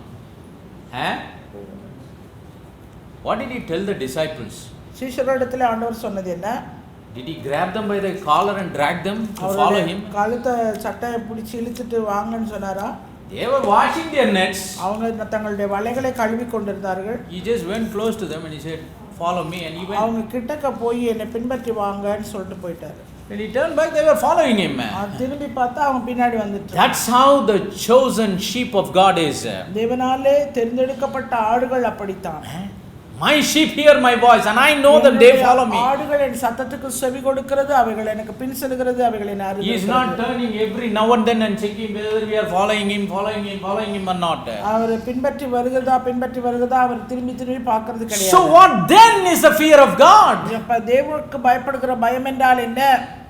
It is the fear of awe and respect that we have for him. அவருக்காக நாம் கொண்டிருக்கிற ஒரு மரியாதை நிமித்தமாய் உண்டாகிற ஒரு பயம். மரியாதை நிமித்தம் உண்டாகிற பயம். இது அடி உதைக்கி பயப்படுறது இல்ல, அவர் கண்ணை குத்திடுவாரு, இதை பண்ணிடுவாரு, அதை பண்ணிடுவான்ற அந்த பயம் இல்ல. இது எது நிமித்தம் வருகிற பயம்? மரியாதை. Because of respect. மரியாதை நிமித்தமா. The fear of the Lord is a fear that should be triggered because of the awe and the respect that we have for the Almighty God. சர்வ வல்லமையுள்ள தேவனிடத்திலே நாம் கொண்டிருக்கிற அந்த மரியாதை நிமித்தமாய் அவர் மேல் வருகிற ஒரு பயம் தான் அந்த பயம். Only that kind of respect, அந்த விதமான மரியாதை, only that kind of fear of the Lord ஆண்டவருக்கு பயப்படுகிற அந்த பயமானது will also help us to walk in his ways. அவருடைய வழியிலே நடக்க நமக்கு உதவி செய்கிறது. There is a scripture that says the fear of God is the beginning of wisdom. கர்த்தருக்கு பயப்படுதல் ஞானத்தின் ஆரம்பம் என்று ஒரு வேத வசனம் உண்டு. Somebody has to be wise. ஒருத்தர் ஞானமுள்ளவளாய் இருக்க வேண்டுமானால் it begins by the fear of the Lord. கர்த்தருக்கு பயப்படுகிற பயம் அவர்களுக்குள்ளே இருக்கப்பட வேண்டும். And then the scripture says, தொடர்ந்து வேத வசனம் சொல்கிறது, கர்த்தருக்கு பயப்படுறேன்னா கர்த்தருக்கு பயப்படுறாங்கன்னு சும்மா அந்த வாயில மோட்டர் ஓட்டுற இது கிடையாது. This is not just doing a lip service. இது வெறும் வாயின் வார்த்தைகளினால சொல்லுகிற அறிக்கை மாத்திரமல்ல. லிப் சர்வீஸ்னா என்னன்னு தெரியுமா? வெறும் வாய் தான், அங்க ஒன்றும் மேட்ரே இருக்காது. சர்ச் சர்வீஸ் கூட லிப்லயே முடிஞ்சிடும். Even the church service also they finish it through their lip service.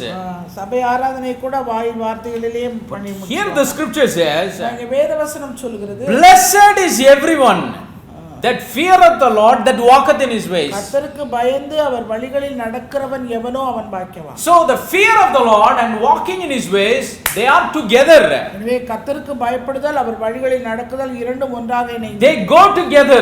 அவர்கள் இரண்டும் இணைந்து போகும். They are not two separate things. அது இரண்டு வெவ்வேறு காரியங்கள். If somebody says he fears the Lord, ஒருத்தர் நான் கர்த்தருக்கு பயப்படுகிறேன் என்று சொல்வாரானா, it is that he walks in his ways. அவர் ஆண்டவருடைய வழியிலே நடக்கிறார் என்று. If somebody says I walk in God's ways, ஆண்டவர் வழியிலே நடக்கிறேன் என்று ஒருவர் சொல்வாரானா, it means he has the fear of God, the awe and the respect for the Almighty God. கர்த்தருக்கு பயப்படுகிற பயம் அவரிடத்திலே இருக்கு. He will never dishonor him. அதை ஒரு காலம் அவரை கனவீனப்படுத்த that kind of person will never dishonor God with the words of his mouth. தன்னுடைய வாயின் வார்த்தைகளினாலே ஒரு காலம் அவரை கனவீனப்படுத்த. He will never dishonor God with the thinking of his mind. தன்னுடைய சிந்திக்கிற சிந்தனைகளினாலே ஆண்டவரை கனவீனப்படுத்த. He will never dishonor God by the way he walks and the way he talks and the way he conducts himself. அவர் நடக்கிற தன்னுடைய நடத்தையின் மூலமாக தன்னை நடத்திக் கொள்கிற மூலமாக தேவனை ஒரு காலம் கனவீனப்படுத்த மாட்டார். Praise the name of the living God. And the scripture says he is a blessed man. அவன் பாக்கியவான் என்று வேத வசனம் சொல்லுகிறது. Who wants to be blessed like this? இந்த விதமாய் ஆசீர்வாதம் பெற யார் விரும்புகிறார்கள்? This is a blessed man in the eyes of God. இவன் தேவனுடைய கண்களிலே அவருடைய பார்வையிலே ஆசீர்வாதம் he fears God and walks in his ways. கர்த்தருக்கு பயப்படுகிறான், அவருடைய வழிகளிலே நடக்கிறான். Fear means பயம் என்றால் fear him all the time.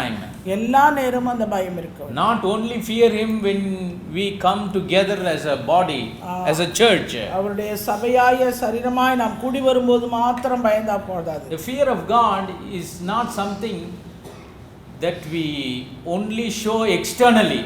தேவனுக்கு பயப்படுகிற பயத்தை நாம் வெளிப்புறமாக காண்பித்தால் மாத்திரம் போதாது. The fear of God is something that must begin from the inside and then it has to manifest outside. அந்த கர்த்தருக்கு பயப்படுகிற பயம் முதலாவது நமக்குள்ளிருந்து அது நம் மூலமாய் வெளிப்பட வேண்டும். Sometimes there are people who act as if they fear God. சில நேரங்களிலே ஜனங்கள் கர்த்தருக்கு பயப்படுவது போல நடிப்பாங்க. When you see them, அவர்களை பார்க்கும்போது, when you see them with your eyes, உங்களுடைய கண்களினால நீங்க பார்க்கறீங்க. their walk, talk and everything will be as if they fear God.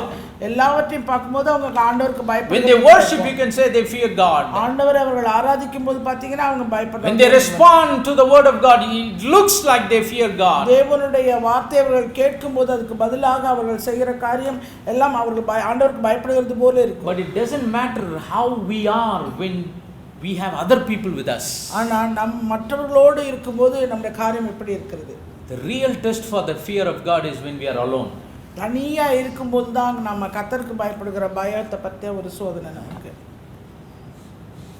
இங்க எல்லாம் பண்றோம், ஆனா தனியா இருக்கிறப்ப என்ன பண்றோம்? அதுதான் ரொம்ப இம்பார்ட்டன்ட். இருதயத்துல தேவ பயம் இருந்தா தனியா இருக்கிறப்பையும், தனியா இருந்தாலும் சரி, சபையா இருந்தாலும் சரி, ஒருத்தரா இருந்தாலும் சரி, 10 பேரா இருந்தாலும் சரி, லட்சம் பேரா இருந்தாலும் சரி, யாருமே இல்லைனாலும் சரி, the fear of God will always be there. கர்த்தருக்கு பயப்படுகிற பயம் எப்பொழுதும் ஒரே நிலையாயிருக்கும். Only that kind of fear is the genuine fear of God. அப்படிப்பட்ட பயம் தான் உண்மையான தேவனுக்கு பயப்படுகிற பயம். Yes, we all talk right when we are among people. ஜனங்கள் மத்தியில் இருக்கும்போது நாம் சரியானவைகளை பேசுகிறோம். What we are talking when we are alone? நான் தனியா இருக்கும்போது நம்ம என்ன பேசுகிறோம்? We try to think right when everybody is there. எல்லாரும் நம்மள பார்த்துட்டு இருக்கும்போது சரியா யோசிக்கிறோம். But in the secret chamber, what is going on in our minds? அந்தரங்கத்திலே உன்னுடைய வீட்டுக்குள்ளே நீ எப்படி நீ உன்னை சிந்தித்துக் கொண்டு? We try to guard our heart when people are around us. நம்மை சுற்றி ஜனங்கள் இருக்கும்போது நம் இருதயத்தை நாம் காவலோடு காத்துக்கொள்ள ஆயத்தமாக இருக்கிறோம். But do we guard it the same way we guard it in the public when we are in our private? நம்ம பொது இடத்துல இருக்கிறது போல நம்ம தனிப்பட்ட இடத்திலே நம்முடைய இருதயத்தை நாம் காத்து நடக்கிறோமா? About them, Isaiah the prophet wrote, and even Jesus reiterated in his day and time and said like this. ஏசாயா தீர்க்கதரிசி மூலமாய் சொல்லப்பட்ட அதே வார்த்தைகளை இயேசு மறுபடியும் ஞாபகப்படுத்தி அவர் சொல்லியிருக்கிறார். Isaiah 29:13.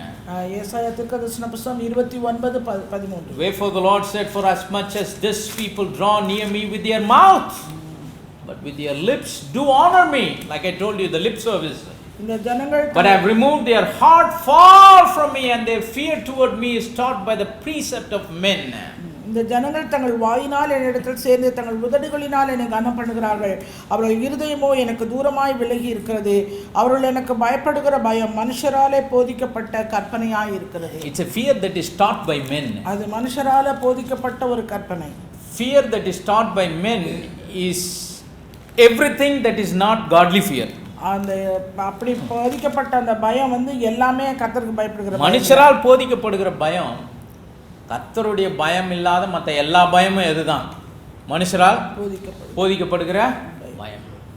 Those kind of people, they honor God with their lips. அவர்கள் அப்படிப்பட்டவர்கள் தங்கள் உதடுகளினால் ஆண்டவரை கனப்படுத்துகிறார்கள். They even come closer to God with their mouth. அவர்கள் தங்கள் வாயினாலே ஆண்டவரிடத்தில் நெருங்கி செல்கிறார்கள். What does that mean? Draw near to me with their mouth. அவங்க இந்த உதடுகளினால் தங்கள் வாயினால் என்னிடத்தில் சேருகிறார்கள் என்ன அர்த்தம்? It means their talk, their speech, what they say, it looks like they are walking very close with God. அவர்கள் பேசுகிற பேச்சு காரியங்கள் எல்லாமே ஆண்டவருக்கு ரொம்ப நெருக்கமாக இருக்கிறது போல ஒரு தோற்றம். They honor God with their lips. அவருடைய உதடுகளினால அவரை ஆண்டவரை கனம் பண்ணுகிறார்கள். But their heart, ஆனால் அவர்கள் இருதயமோ, ஏன்னா இருதயத்தை வந்து யாருமே பார்க்க முடியாது பாருங்க.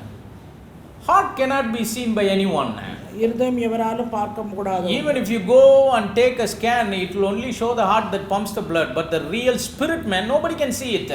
அந்த ஸ்கேனுக்கு போனீங்கன்னா கூட அது எப்படி blood பம்ப் பண்ணுது அதுதான் பார்க்க முடியும். இல்லையா உண்மையான மனுஷனை பார்க்க மாம்ச இருதயத்தை தான் எங்க பார்க்க முடியும்? ஸ்கேன்ல பார்க்க முடியும். பட் ஆவி மனிதனை யார் தான் பார்க்க முடியும்? Only God can see the inner man. தேவன் ஒருவர் மாத்திரமே உள்ளான மனுஷனை காண முடியும். Only he says, man looks at the face, but God, he looks at the heart. அவர்தான் சொன்னாரு மனுஷன் முகத்தை பார்ப்பான் கர்த்தரோ இருதயத்தை பார்க்கிறார். He looks at the imaginations of their heart. அவருடைய இருதயத்தின் கற்பனைகள் எல்லாத்தையும் அவர் அறிந்திருக்கிறார். He knows what they think. அவங்க என்ன சிந்திக்கிறாங்க என்பதை அவர் அறிந்திருக்கிறார். Praise the name of the living God. நாமத்துக்கே மகிமை. Do we fear God? நாம் தேவனுக்கு பயப்படுகிற பயம் In our நமக்கு private நம்முடைய தனிப்பட்ட விதத்தில் எல்லாத்தையும் விடுங்க. இப்போ நான் உங்கள் முன்னாடி நிற்கிறேன்ல, எனக்குள்ளேயே நிறைய விஷயங்களை நீங்கள் என்னவே பண்ண முடியாது. I'm standing here, you can see my face, you can see my physique, but you can never know what is in my mind, what is in my heart. நான் இங்கே நின்றுக்கிறேன், உங்கள்கிட்ட பேசுகிறேன், நீங்கள் என்னை பார்க்குறீங்க, ஆனால் என்னுடைய சிந்தனையில் என்னுடைய இருதயத்தில் இருக்கிறது இன்னது என்பதை நீங்கள் அறிய முடியாது. Same way you are sitting and listening. அதுபோல தான் நீங்கள் உட்கார்ந்து கேட்டுட்டு இருக்க நீங்களும். I can see your eyes. நான் உங்களோட கண்களை பார்க்கிறேன். I can see your physique. உங்களுடைய சரீரங்களை பார்க்கிறேன். But I cannot see what is going on in your mind. ஆனா உங்களுக்குள்ள உங்களுடைய சிந்தையில என்ன இருக்கு எனக்கு தெரியாது. I cannot see what is going in your heart. உங்களுடைய இருதயத்துல என்ன ஓடிட்டு இருக்கு தெரியாது. But God sees it. ஆனா தேவன் அதை பார்த்து கொண்டிருக்கிறார். He sees everyone much deeper than we know about ourselves. நம்மை குறித்து நாமே அறிந்து கொள்வதை காட்டிலும் தேவன் நம் ஒவ்வொருவருடைய ஆழங்களையும் அவர் அறிந்திருக்கிறார். Matthew 15:8, Jesus, he pulled up the scripture that prophet Isaiah wrote. ஏசாயா தீர்க்கதரிசி சொன்ன அதே வசனத்தை மத்தேயு தன்னுடைய வசனத்திலே 15வது அதிகாரம் 8வது வசனத்தில் Because Jesus encountered some kind of people that had that same kind of attitude that the prophet wrote. தீர்க்கதரிசி எழுதின அதே தன்மையுடைய ஜனங்களை அவர் பார்த்ததனால அவர் இங்கே சொல்லுகிறார். These people draweth nigh unto me, Matthew 15:18, with their mouth and honoreth me with their lips, but their heart is far from me. மத்தேயு 15:8 இந்த ஜனங்கள் தங்கள் வாயினால் என்னிடத்தில் சேர்ந்து தங்கள் உதடுகளினால் என்னை கனம் பண்ணுகிறார்கள், அவர்கள் இருதயமோ எனக்கு தூரமாய் விலகி இருக்கிறது. This mouth is of flesh. எனவே இந்த உதடு வாய் என்பது அது வெறும் மாம்சம். This lips is of flesh. அதுபோல உதடும் மாம்சமே. It will die and it will decay, it will vanish.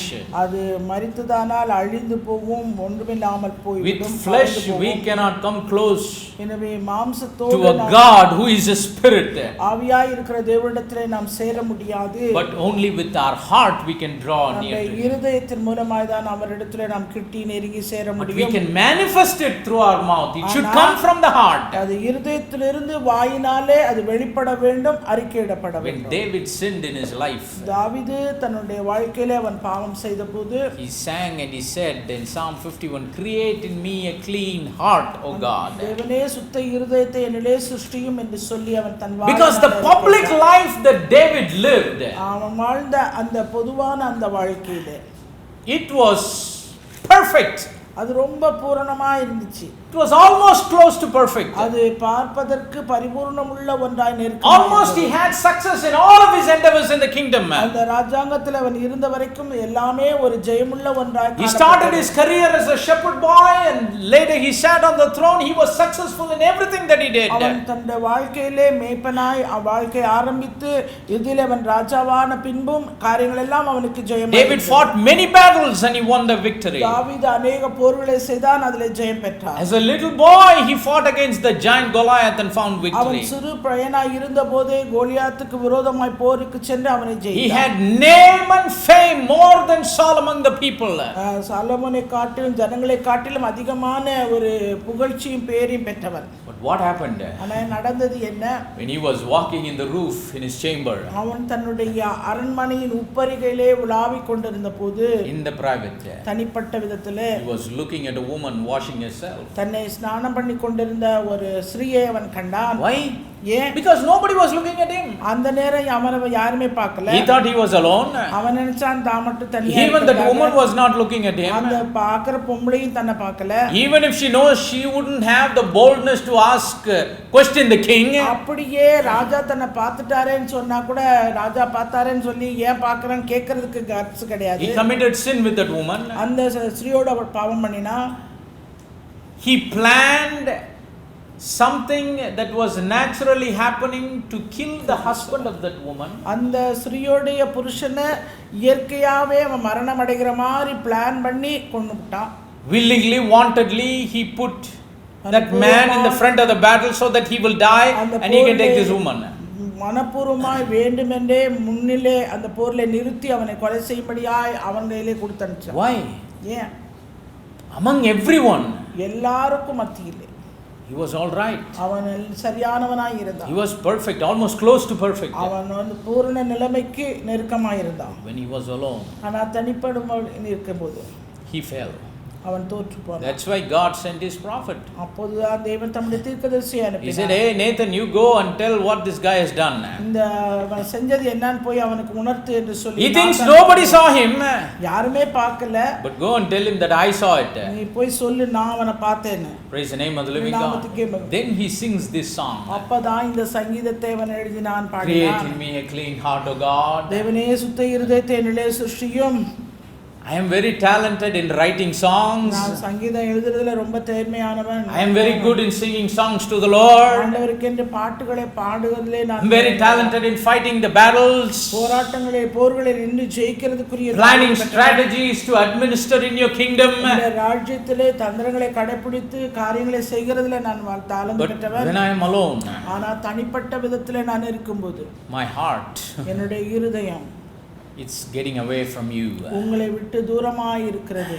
I am honoring you among the brethren. நான் சகோதரருக்குள்ளே உம்மை நான் கனப்படுத்துகிறேன். Among the people I am popular. நான் அந்த ஜனங்களுக்குள்ளே நான் பிரபலமாய் இருக்கிறேன். when I am alone I am struggling. ஆனா நான் தனிப்பட்ட விதத்தில் இருக்கும்போது நான் எனக்குள்ளே போராடுறேன். You know, this Bible talks about victory. இந்த வேதம் ஜெயத்தை பற்றி சொல்லுகிறது. victory. எல்லா இடத்திலும் ஜெயத்தை. Jesus won the battle for us.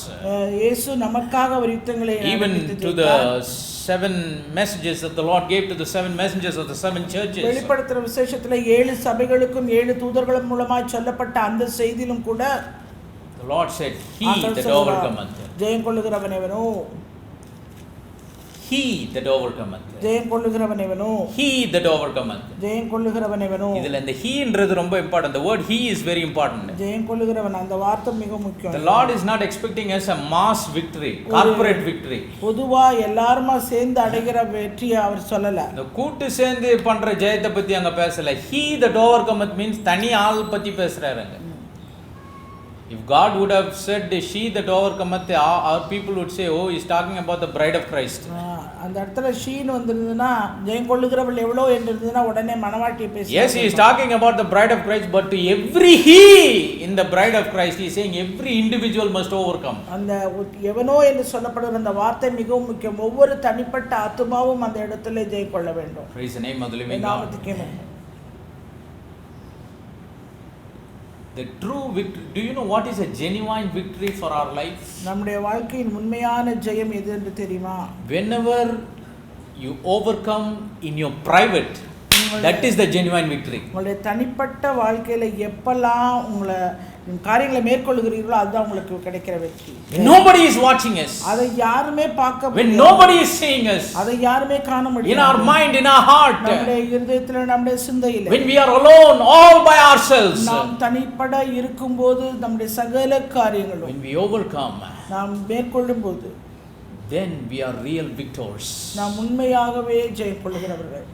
Many times we want to achieve public victory. அநேக நேரத்துல பொதுவுல நம்ம ஜெயத்தை சாதிக்கணும்னு நினைப்போம். When you find victory in your private, ஆனா உங்களுடைய தனிப்பட்ட வாழ்க்கையிலே நீங்கள் ஜெயம் பண்ணும்போது God will allow the public victory to happen. We need not worry about it. அந்த பொதுவுல உங்களுக்கு அந்த ஜெயமும் கிடைக்க ஆண்டவர் அனுமதி கொடுப்பார். அதை குறித்து நாம் கவலைப்பட வேண்டிய அவசியம் கிடையாது. These people are blessed. இப்படிப்பட்டவர்கள் பாக்கியவான்கள். Blessed is the one that feareth the Lord. எனக்கு கர்த்தருக்கு பயப்படுகிறவன் எவனோ, that walks in his ways. அவருடைய வழிகளில் நடக்கிறவன் எவனோ. See, if this fear is there in us, இந்த இப்படிப்பட்டதான ஒரு பயம் நமக்குள்ளே no matter whether you are in public display or in private, நான் பொது இடத்திலோ இல்ல தனிப்பட்ட விதத்திலோ when this fear is there, இந்த பயம் இப்படிப்பட்ட பயம் நமக்குள்ளே we'll walk in his ways. நாம் அவருடைய வழிகளிலே நடப்போம். We'll have a clean heart. நமக்கு சுத்த இருதயம் உண்டாயிருக்கும். Let us be like David. தாவீதை போல நாம் இருப்போம். Create in me a clean heart. தேவனே சுத்த இருதயத்தை என்னிலே சிருஷ்டியும். Let that prayer be the primary prayer of us the believers. ஜெபம் விசுவாசிகளாகிய நமக்கு முதல் ஜெபமாய் இருக்கும். Did not Jesus say, blessed are the pure in heart? இருதயத்திலே சுத்தமுள்ளவர்கள் பாக்கியவான்கள். Only the ones that are pure in heart, they shall see God. இருதயத்திலே சுத்தமுள்ளவர்கள் பாக்கியவான்கள், அவர்கள் தேவனை தரிசிப்பார்கள். So everything that comes out of our life நம்முடைய வாழ்க்கைக்குள்ள இருந்து வெளிவருகிற ஒவ்வொரு காரியம் must be a direct reflection of what is in the heart. இருதயத்துல என்ன இருக்குதோ அதிலிருந்து ஏற்படுகிற நேரடியான ஒரு பிரதிபலிப்பு. Luke 11:28 Jesus said, blessed are they that hear the word of God and keep it. லூக்கா 11:28.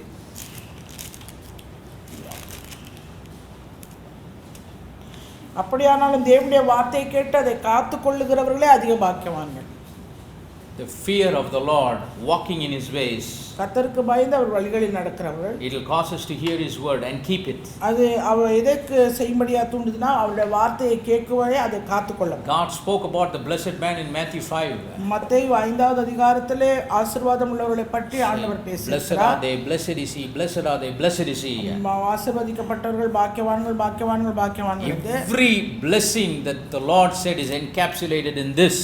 அந்த சொல்லப்பட்ட சகல பாக்கியமான நிலைமையும் ஆசீர்வாதமும் இந்த வார்த்தைக்குள்ளே அது அடங்கி இருக்கிறது. வசனத்துக்குள்ளே the Lord and walk in His ways. ஆண்டவருக்கு பயந்து அவருடைய வழிகளில் நடந்து. Praise the name of the living God. Even in Psalm number 1 David said, சங்கீதம் 1லே கூட தாவீது விதமாய் சொல்கிறார். Talked about the blessed man. அந்த ஆசீர்வாதம் உள்ள மனுஷனை பற்றி. He said, blessed is the man that walketh not in the counsel of the ungodly, nor standeth in the way of the sinners, nor sitteth in the seat of the scornful. துன்மார்க்கருடைய ஆலோசனை நடவாமலும் பாவிகளுடைய வழியில் இல்லாமலும் பரியாசக்காரர் உட்காரும் இடத்தில் உட்காராமலும். Three positions he is talking about. இங்க மூன்று விதமான நிலைகளை பற்றி ஆண்டவர். Number 1 walks. முதலாவது நடக்க கூடாது. Number 2 stands. இரண்டாவது நிக்க கூடாது. Number 3 sits. மூன்றாவது உட்கார கூடாது. Don't how your walk is. உங்களுடைய நடை எப்படி இருக்குது? With who do you stand? நீங்க யாரோட நிக்கிறீங்க? With who do you sit? நீங்க யார் மத்தியில உட்கார்ந்திருக்கீங்க? Whether we walk or stand or sit. நாம நடந்தோமா நின்னோமா இல்ல உட்கார்ந்தாலும் சரி. Let's make sure that we don't walk with the ungodly. துன்மார்க்கபடி ஆலோசனைப்படி நடக்க கூடாது. Stand in the way of sinners. பாவிகளுடைய வழியிலே நிற்க கூடாது. Sit in the seat of the scornful. பரியாசக்காரர் உட்காருகிற இடங்களிலே உட்கார கூடாது. Praise the name of the living God. நாமத்துக்கே மகிமை. First he said, who is not blessed? வந்து யார் ஆசீர்வாதம் இல்லாதவங்க பாக்கியசாலி இல்லைன்னு சொல்றாரு. And then he says in verse number 2, இரண்டாவது வசனத்துல சொல்றாரு, the blessed man's delight is in the law of the Lord. கர்த்தருடைய வேதத்தில் பிரியமாய் இருக்கிற மனுஷன் பாக்கியவான். And in his law doth he meditate day and night. அவன் இரவும் பகலும் அவருடைய வேதத்தில் தியானமாய் இருக்கிறவன் பாக்கியவான். Walking, standing, sitting. எனவே நடக்கிறது, நிக்கிறது, உட்காருகிறது. We do these three things the whole 24 hours. 24 மணி நேரமும் இதே மூணு காரியத்தை தொடர்ந்து செய்து. Even we lie down. நான் படுத்தாலும் சரி. But he says, ஆனா அவர் சொல்கிறார், the blessed man's delight is in the law of the Lord, and in his law doth he meditate day and night. கர்த்தருடைய வேதத்துல பிரியமாய் இருந்து இரவும் பகலும் அவருடைய வேதத்துல தியானமாய் இருக்கிற மனுஷன் பாக்கியவான். So he says a blessed man stays close with godly things.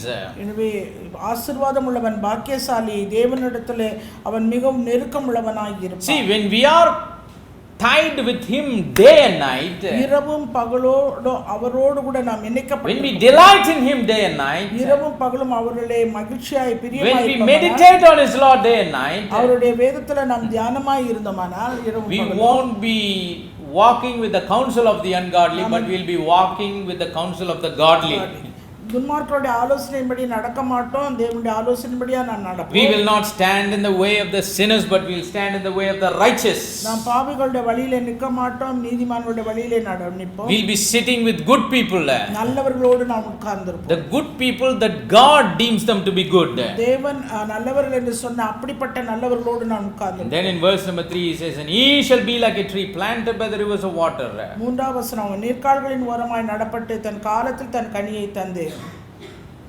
நீர்க்கால்களின் ஓரமாய் ஒரு செடியை நட்டிங்கன்னா அது எதுக்கு பக்கத்தில் இருக்குது? தண்ணிக்கு. நம்ம வாழ்க்கையும் இரவும் பகலும், when we delight in him day and night, meditate on his law day and night, அவரிலும் அவருடைய வேதத்திலும் இரவும் பகலும் நாம் தியானமாய் இருக்கும்போது பிரியமாய் இருந்து, it's like being planted close to the fountain of life, which is Christ Jesus. கிறிஸ்து இயேசு என்கிற ஜீவ ஊற்றுக்கு அருகிலே நாம் நடப்பட்ட ஒரு அனுபவத்துக்கு சமம். The Lord says they will bring forth fruit in their season. அவர்கள் தங்கள் காலத்திலே தங்கள் கனியை தருவார்கள். They shall not wither away. அவர்கள் இலை உதிராதிருப்பார்கள். Whatsoever they do shall prosper. அவர்கள் செய்வதெல்லாம் வாய்க்கும். Because they delight in the law of the Lord, அவர்கள் ஆண்டவருடைய வேதத்திலே பிரியமாய் இருக்கிறபடியால், because they meditate on him day and night, இரவும் பகலும் அவரை தியானிக்கிறபடினாலே, whatever they do will be right. அவர்கள் செய்கிறதெல்லாம் சரியான காரியமாய் இருக்கும். The Lord says, I will prosper it. ஆண்டவர் சொல்றார், நான் அவர்களுக்கு They shall bring forth fruit. We will live a fruitful life. நாம் ஒரு பலனுள்ள கனியுள்ள ஒரு வாழ்க்கை வாழ்வோம். The scripture says, blessed is everyone that feareth the Lord. ஆண்டவருக்கு பயப்படுகிற மனுஷன் பாக்கியவான். Who wants this blessing? இந்த ஆசீர்வாதம் யாருக்கு? This is the real blessing. இதுதான் உண்மையான ஆசீர்வாதம். These are blessed people in the sight of God. தேவனுடைய பார்வையிலே ஆசீர்வாதம் உள்ள ஒரு ஜனங்கள். The one who fears the Lord and walks in his ways. கர்த்தருக்கு பயந்து அவர் வழிகளிலே நடக்கிறவனே. Thirdly, மூன்றாவதாக Psalm number 32 verse 1 and 2. சங்கீதம் 32 1 2. It says, blessed is he whose transgression is forgiven, whose sin is covered. Blessed is the man and to whom the Lord imputeth not iniquity, and in whose spirit there is no guile. எவனுடைய மீறுதல் மன்னிக்கப்பட்டதோ எவனுடைய பாவம் மூடப்பட்டதோ அவன் பாக்கியவான். எவனுடைய அக்கிரமத்தை கர்த்தர் எண்ணாதிருக்கிறாரோ எவனுடைய ஆவியில் கபடம் இல்லாதிருக்கிறதோ அவன் பாக்கியவான். Who wants this blessing? இந்த ஆசீர்வாதம் யாருக்கு வேணும்? சிலருக்கு எனக்கு கடனே இல்லைன்னு சொல்றதுல ரொம்ப அது வந்து ஒரு பெரிய நல்ல விஷயமா நான் நல்லதுதான். Some people say, brother, I don't have any debt. எனக்கு எந்த ஒரு கடனும் கிடையாது. By God's grace, தேவனுடைய கிருபையினாலே I don't owe anything to anyone. நான் யாருக்கும் கொடுக்க வேண்டிய ஒரு நிலைமை இல்லை. அதை விட இன்னொன்று இருக்குது. என் பாவத்தை ஆண்டவர் என் கணக்கில் வைக்கல. God has not put my sins in my account. He has wiped it away. என்னுடைய பாவங்களை அவர் என்னுடைய கணக்கில் வைக்காமல் எல்லாவற்றையும் அவர் நீக்கி போட்டார். He has remitted it. He has taken it. அவர் எல்லாவற்றையும் அவர் எடுத்து போட்டார். He has forgiven it. அவர் எல்லாவற்றையும் மன்னித்து விட்டார். He has covered it. அவர் எல்லாவற்றையும் மூடி விட்டார். Praise the name of the living God. Blessed is he whose transgression is forgiven, whose sin is covered. எவனுடைய மீறுதல் மன்னிக்கப்பட்டதோ எவனுடைய பாவம் மூடப்பட்டதோ அவன் பாக்கியவான். Praise the name of the living God. Lot of times some people they say, you know, David wrote Psalm 32 after he wrote Psalm 51. சிலர் சொல்றாங்க இந்த 32ஆம் சங்கீதம் 51 எழுதினதுக்கு அப்புறம் எழுதினது என்று. When did he write Psalm number 51? 51ஆம் சங்கீதம் எப்ப எழுதினது? After he sinned with Bathsheba with the corrupt heart. பத்சேபாவோடு பாவம் செய்த பின்பு எழுதின சங்கீதம். After the prophet Nathan came and convicted him of his wrongdoing. அவன் செய்த அந்த தவறான பாவத்தை நாத்தான் தீர்க்கதரிசி வந்து அவனுக்கு உணர்த்தின பின்பு எழுதினது. Psalm 51 is a song of repentance. அந்த 51ஆம் சங்கீதம் மனம் திரும்புதலின் சங்கீதம். After he repented, அவன் மனம் திரும்பின பின்பு, after he received the peace in his heart, தன்னுடைய இருதயத்தில் சமாதானத்தை அவன் பெற்ற பின்பு, after he was sure that the Lord has forgiven him, ஆண்டவர் தன்னை மன்னித்து விட்டார் என்கிற நிச்சயம் அவனுக்கு உண்டான பின்பு, then David wrote another song. இன்னொரு சங்கீதத்தை அவன் எழுதினான். Said, blessed is he whose transgression is forgiven. எவனுடைய மீறுதல் மன்னிக்கப்பட்டதோ அவன் பாக்கியவான். He felt the weight of sin being lifted off from him. அவனுக்குள்ளே இருந்த அந்த பாவத்தின் பாரமானது எடுத்து போடப்பட்டது அவன் உணர்ந்தான். That weight of guilt and shame that he had in him was lifted off from him. அவனுக்குள்ளே அந்த பாவத்தின் நிமித்தமாய் உண்டான அந்த குற்ற உணர்வு, அந்த அவமானம், he understood that the Lord is going to no more judge him for what he did. மேலும் ஆண்டவர் அவன் செய்த காரியத்துக்காக அவனை நியாயம் தீர்க்க போகிறதில்லை என்பதை he understood that the Lord has accepted his plea for mercy. அவன் இரக்கத்துக்காக அவன் வேண்டின அந்த காரியத்தை ஆண்டவர் கேட்டருளினார் என்கிற இறுதி உச்சம் அவனுக்கு. Because he felt that freedom. அந்த ஒரு சுயாதீனத்தை, அந்த சுதந்திரத்தை அவன் பெற்றான். Because he felt that peace and joy. அவனுக்குள்ளே அந்த சமாதானமும் சந்தோஷமும் உண்டானதுனால. That's what he prayed. Restore unto me the joy of your salvation. ஆண்டவரே உம்முடைய இரட்சிப்பின் சந்தோஷத்தை திரும்பவும் எனக்கு தாரும். He received it here. அதை இங்கே பெற்றுக்கொண்டார். That is why he says, அதனால தான் சொல்றான், blessed is he whose transgression is forgiven. அவனுடைய அக்கிரமத்தை ஆண்டவர் மன்னிக்கப்பட்டது அவன் பாக்கியவான். I did that. நான் செய்தேன். Lust of the eyes, அந்த கண்களின் இச்சை, lust of the flesh, மாம்சத்தின் இச்சை, pride of life, ஜீவனத்தின் பெருமை, murder, adultery. கொலை செய்தேன், விபச்சாரம் செய்தேன். Lord, ஆண்டவரே, you have taken everything from my account. என்னுடைய கணக்கிலிருந்து எல்லாவற்றையும் நீர் எடுத்து போட்டு விட்டீர். You have forgiven my transgression. என்னுடைய மீறுதல் எல்லாம் மன்னித்து விட்டீர். You have covered my sin. நீர் என்னுடைய பாவத்தை எல்லாம் மூடி விட்டீர். You don't impute that iniquity to me. அந்த மீறுதலை மீண்டுமாய் எனக்கு நீ ஞாபகப்படுத்தி. Blessed is the man, verse number 2. இரண்டாவது வசனம். Unto whom the Lord imputeth not iniquity. அவனுடைய அக்கிரமத்தை எண்ணாமல் இருக்கிறாரோ அவன் பாக்கியவான். ஆண்டவர் பாருங்க, நம்முடைய பாவத்தை என்னவே பண்றதில்ல, மன்னிப்பை பெற்ற பிறகு அதை கூட என்றது நினைக்கிறது. he never even thinks of it. அதை குறித்து சிந்திக்கிறதில்ல. That's why in Isaiah the Lord said, ஏசாயா தீர்க்கதரிசனத்தில் ஆண்டவர் சொல்கிறார், I will not remember your sins anymore. உன்னுடைய மீறுதல்களை நான் இனிமேல் நினைக்க மாட்டேன். நீ பண்ண வேலையை நான் என்னவே பண்ண மாட்டேன்றார் ஆண்டவர். நினைக்க மாட்டேன். That's why in the same chapter he says, you also don't remember the former days and former things and the things of old. அந்த முந்தின காரியங்களை பூர்வமானவைகளை நீயும் சிந்திக்காதேன்றார் ஆண்டவர். Another prophet he writes and he says, thou hast cast all of my sins and iniquities in the sea of forgetfulness. அந்த என்னுடைய பாவங்களை எல்லாவற்றையும் நீ சமுத்திரத்தின் ஆழத்துல போட்டு விட்டீர் என்று தீர்க்கதரிசி சொல்றார். சமுத்திரத்தின் ஆழங்கள். அது ஏங்க அப்படி சொன்னாரு? Why did he say in the sea of forgetfulness? அந்த சமுத்திரத்தின் ஆழத்துல போட்டு விட்டீர் என்று சொன்னார். See, scientifically விஞ்ஞானபூர்வமாக there are great oceans if we see the globe or the map. அந்த வரைபடத்துல பாத்தீங்கன்னா சமுத்திரத்தினுடைய காரியங்களை பார்க்கலாம். There are certain parts in the ocean, அந்த சமுத்திரத்துல சில பகுதிகள் they are deep but you cannot reach the depth of it. அந்த சமுத்திரத்தின் ஆழம் மிகவும் ஆழமாக இருக்கும். அதை நம்ம யாருமே சென்று அடைய You cannot measure it.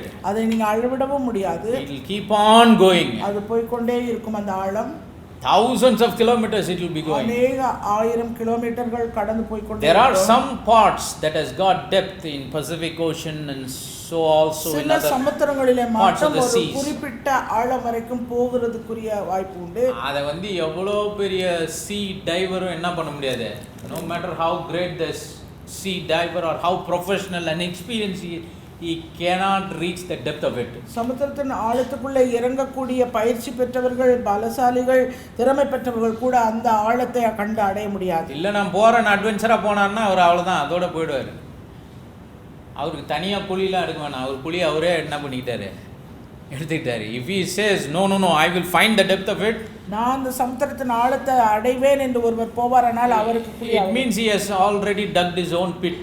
Nobody need to dig a pit for him. அவருக்கென்று எவரும் குழி எடுக்க வேண்டாம், தனக்கு குழி அவரே. So it goes and goes and goes and goes and அது இப்படி அந்த ஆழம் போய்க்கொண்டே இருக்கும். You cannot reach the depth of it. அந்த ஆழத்தை நீங்கள் ஒரு காலம் சென்று அடைய முடியாது. That's why the prophet said, அதைத்தான் தீர்க்கதரிசி சொல்கிறார், my God என்னுடைய தேவன் has taken all of my sins and my iniquities, பாவங்களை எல்லா அக்கிரமங்களை எல்லாத்தையும் has put in the depth, சமுத்திரத்தின் ஆழங்களில் போட்டு விடுவார், where nobody can know how deep it is. அது எவ்வளவு ஆழம்னு யாராலுமே அறியப்படாத அந்த ஆழத்தில் அவர் போட்டு விடுவார். Praise the name of the living God.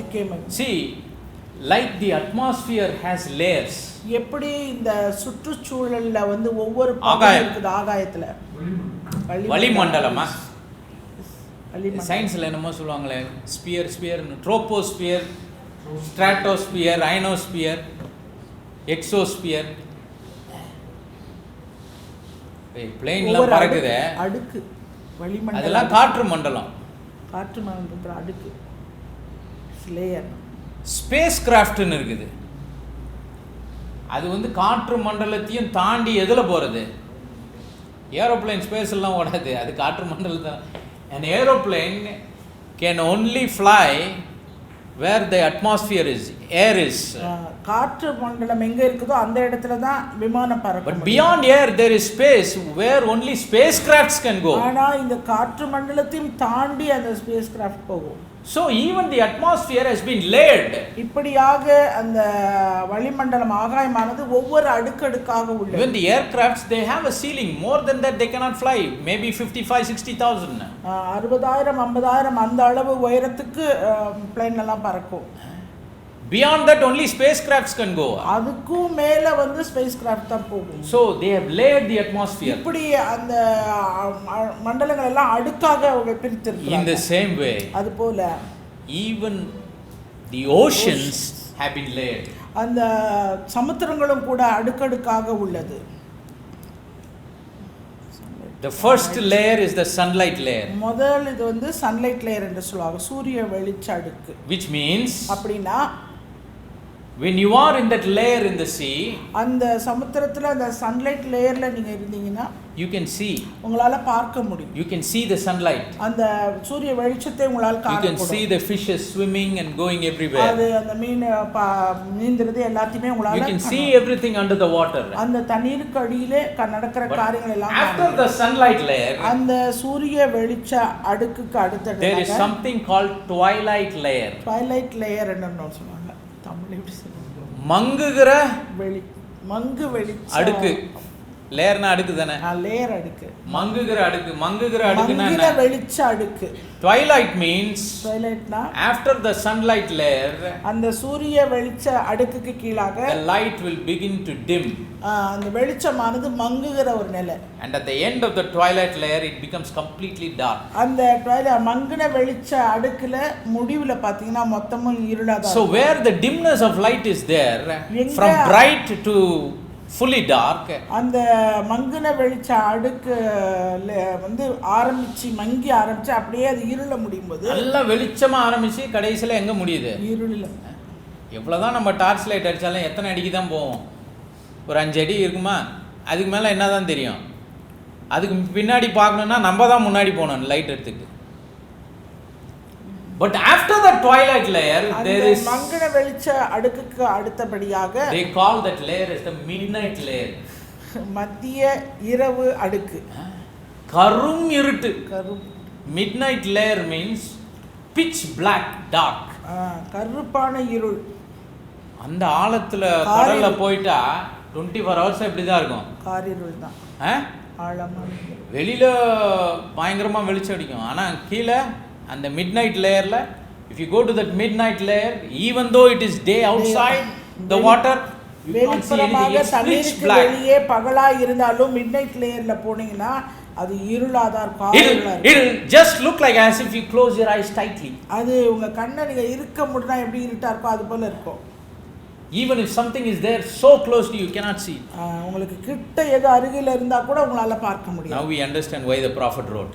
இப்போ ஏன் தீர்க்கதரிசி அப்படி எழுதினாருங்கறத நமக்கு புரிஞ்சு கொள்றோம். He took all our sins or iniquities. அவர் நம்முடைய அக்கிரமங்களை எல்லாம் நம்முடைய பாவங்களை எல்லாம் எடுத்து put it in the depth of the ocean. சமுத்திரத்தின் ஆழங்களிலே போட்டு விடுவார். Where nobody can go and find it and take it back. யாருமே போய் சென்றடைந்து அதை கண்டுபிடித்து எடுத்து வர இயலாது. That's what he experienced. அப்படியாக அவர் அனுபவப்பட்டார். And he says, this man is a blessed man. இப்படிப்பட்ட மனுஷன் பாக்கியவான். Whose transgression is forgiven. அவனுடைய மீறுதல் மன்னிக்கப்பட்டது. Whose sin is covered. அவனுடைய பாவம் மூடப்பட்டது.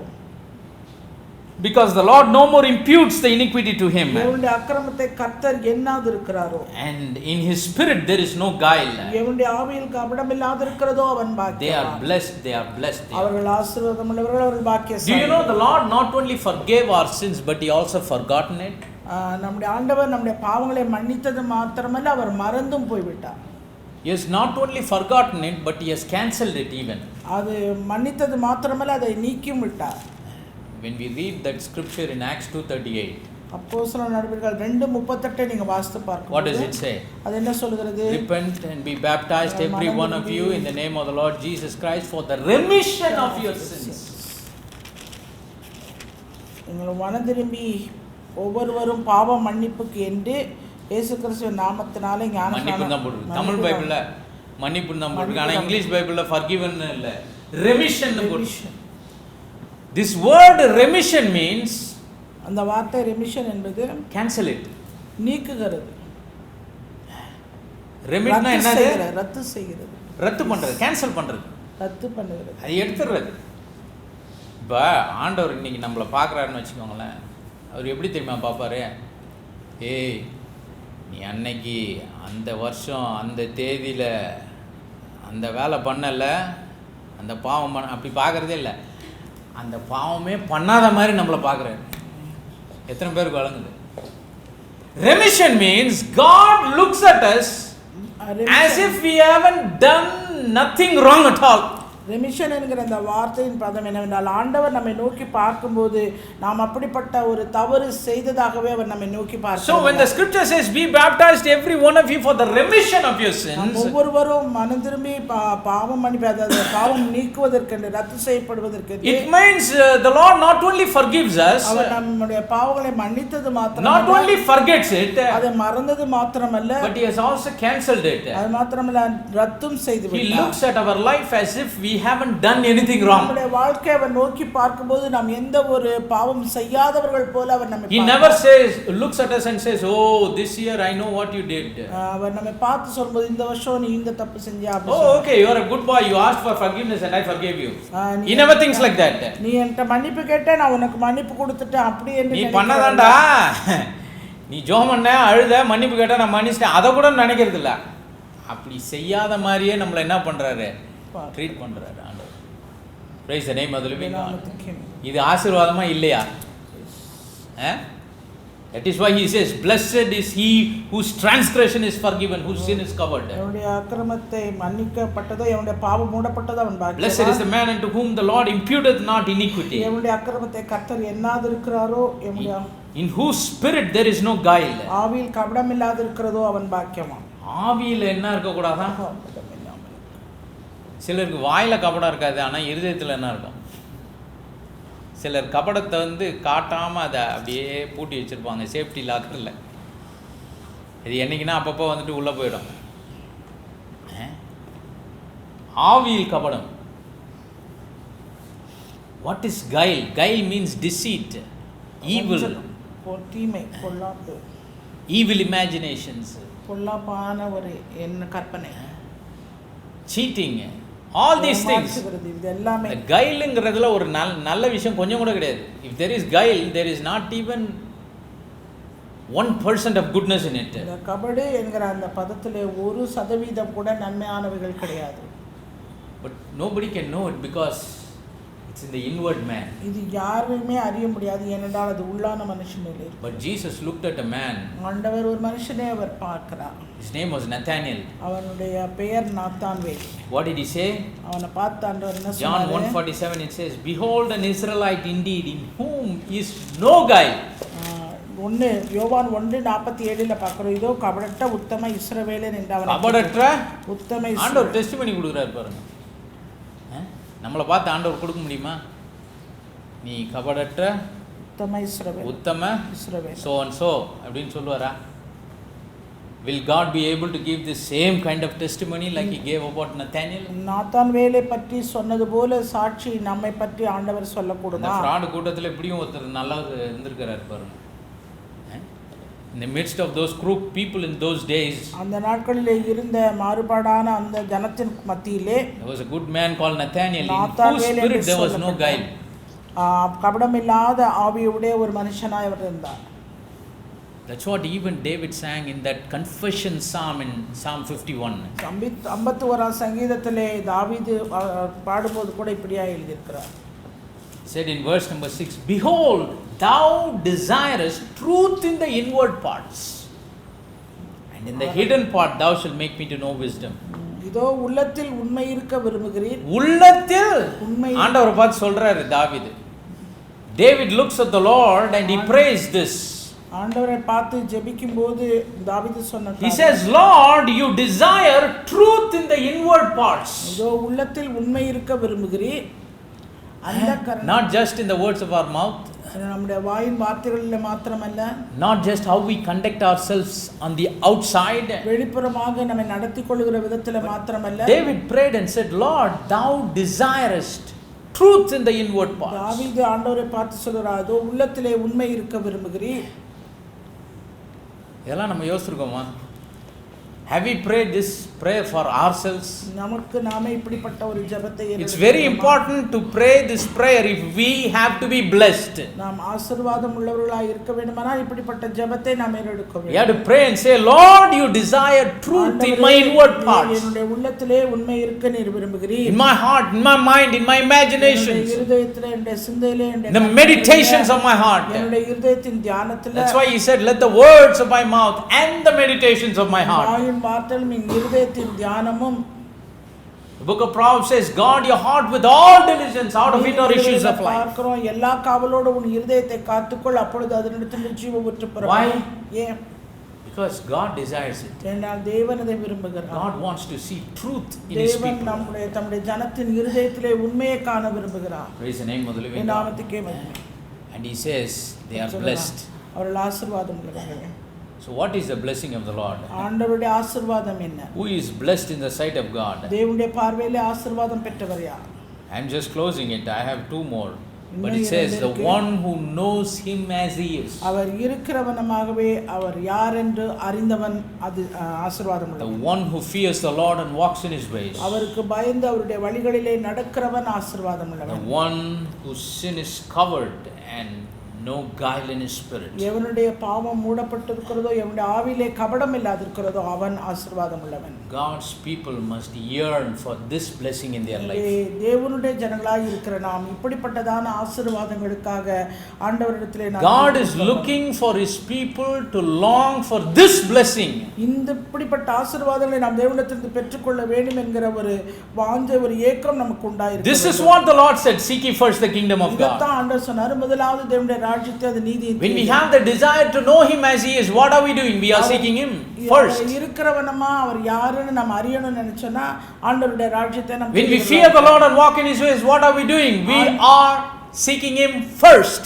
ஆண்டவருக்கு பயந்து அவருடைய கட்டளையின்படி நாம் நடக்கும்போது, அவர் வழியில் நடக்கும்போது நாம் அவரை முதலாவது தேடுகிறவர்களாக இருக்கிறோம். When we are sure about our forgiveness, நம்முடைய பாவ மன்னிப்பை குறித்த ஒரு நிச்சயம், and what has God done to all of our sins, நம்முடைய பாவங்களுக்கு அவர் என்னவெல்லாம் செய்தார் என்கிற ஒரு walk in a spirit without any guile, அவருடைய நம் ஆவியிலே கபடம் இல்லாமல் எல்லா வழியிலும் நடப்பது, we are seeking Him first. நாம் முதலாவது அவரை தேடுகிறவர்களாக இருக்கிறோம். Praise the name of the living God. And then He says, அதன் பின்பாக சொல்லுகிறார், don't worry for what you will eat, what you will drink, what you என்ன will wear. சாப்பிடணும், என்ன உடுத்தணும், என்ன குடிக்கணும் கவலைப்படாத. God says the lilies of the valleys which blooms in the morning and dies in the evening, காலையிலே பூத்து மாலையிலே அறுப்புண்டு போகிற காட்டு புஷ்பத்துக்கு it's so bright and it blooms. அது ரொம்ப பிரகாசமா அழகாவும் இருக்கு. And then He says even Solomon in all of his glory was not arrayed like one of those. சாலமோனும் தன் சர்வ மகிமையில அப்படி போல உடுத்தி இருந்ததில்லையா? எதுக்குங்க அங்க போய் சாலமோன் இழுக்குறாரு? ஒன்றே போல. See, in those days the kings, they wore white robes. அந்த நாட்களிலே ராஜாக்கள் எல்லாரும் வெண் வஸ்திரம் தரிப்பார்கள். But God says, ஆண்டவர் சொல்கிறார், the lilies of the field அந்த காட்டு புஷ்பங்கள் that lives for 24 hours. 24 மணி நேரம் தான் இருக்கும், காலையில பூத்து மாலையில Even போகுது. Solomon's robe was not as bright as those lilies of the field. சாலமோனுடைய வஸ்திரம் கூட அந்த புஷ்பத்தை போல பிரகாசமா இல்ல. Who is Solomon? The wisest of all, the richest of all. சாலமோன்கிறவன் யாரு? இருக்கலே ஞானி அவன்தான், ஐஸ்வர்யவானும் அவன்தான். Praise the name of the living God. The richest man, he never wore a glowing white robe in all of his life than a lily of the field that lives just for 24 hours. 24 மணி நேரமே இருக்கிற அந்த காட்டு புஷ்பம் உடுத்தி இருந்த அதனுடைய நிறத்தையும் அதனுடைய சாயலை போல சாலமோன் தன்னுடைய சர்வ மகிமையிலும் அப்படிப்பட்டதான ஒரு மகிமையுள்ள ஒரு வஸ்திரத்தை உடுத்திருந்தார். Then the Lord says, அதுக்கு பின்பு ஆண்டவர் சொல்றார், if I do that with those things, அதுக்கெல்லாம் காட்டுப்புழுக்கே நான் இப்படி செஞ்சேன், feed the birds of the field, அந்த ஆகாயத்து பட்சியை கவனித்து பாரு, clothe the lilies of the field. அந்த காட்டு புஷ்பங்களுடைய வஸ்திரத்தை பாரு. Why do you worry ஏன் நீ கவலைப்படுகிறாய்? about what you will drink, என்னத்தை உண்போம், என்னத்தை குடிப்போம், what you will eat, என்னத்தை உண்போம், what you will wear? என்னத்தை உடுப்போம்? A lot of times we worry for that, right? அநேக நேரங்களிலே இப்படிப்பட்டதான கவலைகள் நமக்கு வருகிறது. We are not spiritual beings, but yes, we are spiritual beings, but living in this நம்ம natural ஆவிக்குரியவர்களாக world. இருந்தாலும் இந்த இயற்கை உலகத்திலே இயற்கையான சரீரத்திலே தான் We all have needs. நமக்கெல்லாம் தேவைகள் உண்டாயிருக்கு. We want the Lord to materially bless us. நாம் எல்லாருக்கும் ஆண்டவர் பொருளாதார ரீதியாக நம்மை ஆசீர்வதிக்கப்பட விரும்புகிறோம். Nothing wrong with that. அதுல எந்த ஒரு தவறும் Yes, கிடையாது. God wants to bless His people. தேவன் தம்முடைய ஜனத்தை ஆசீர்வதிக்க We are the விரும்புகிறார். children of Abraham. நாம் எல்லாம் ஆபிரகாமின் பிள்ளைகள். Praise the name of the living God. நாமத்துக்கே மகிமை. But we need to have the understanding of what the real blessing ஆனால் is. உண்மையான தேவனுடைய ஆசீர்வாதம் இன்னது என்பதை நாம் முதலாவது நன்கு அறிய வேண்டும். Only when we understand the blessing the way that God wants us to understand. தேவன் அந்த ஆசீர்வாதம் என்கிற அந்த காரியத்தை சரியாக நாம் புரிந்து கொள்ளும்போது மாத்திரமே we will go after that blessing. அந்த ஆசீர்வாதத்துக்கு பின்னாக நாம் போக முடியும். பின்னாடி வரதெல்லாம் கொசுரு. இவைகள் எல்லாம் உனக்கு கூட கொடுக்கப்படும். It will be added to you. அது உங்களுக்கு கூட கொடுக்கப்படும். Seek ye first the kingdom. முதலாவது தேவனுடைய ராஜ்யத்தின் நீதியை தேடு. Knowing who he really is. உண்மையாகவே அவர் யார் என்கிற வெளிப்பாடு. Knowing that our sins have been forgiven. நம்முடைய பாவங்கள் எல்லாம் மன்னிக்கப்பட்ட நிலையில். Knowing that we fear God. நாம் தேவனுக்கு பயப்படுகிறோம். Walk in his ways. அவருடைய வழிகளிலே நடக்கிறவர்களாய் இருந்தால். Let us seek that blessing. அந்த ஆசீர்வாதங்களை நாம் தேடுவோம். Let's have the desire to know more of him, to be blessed more of him.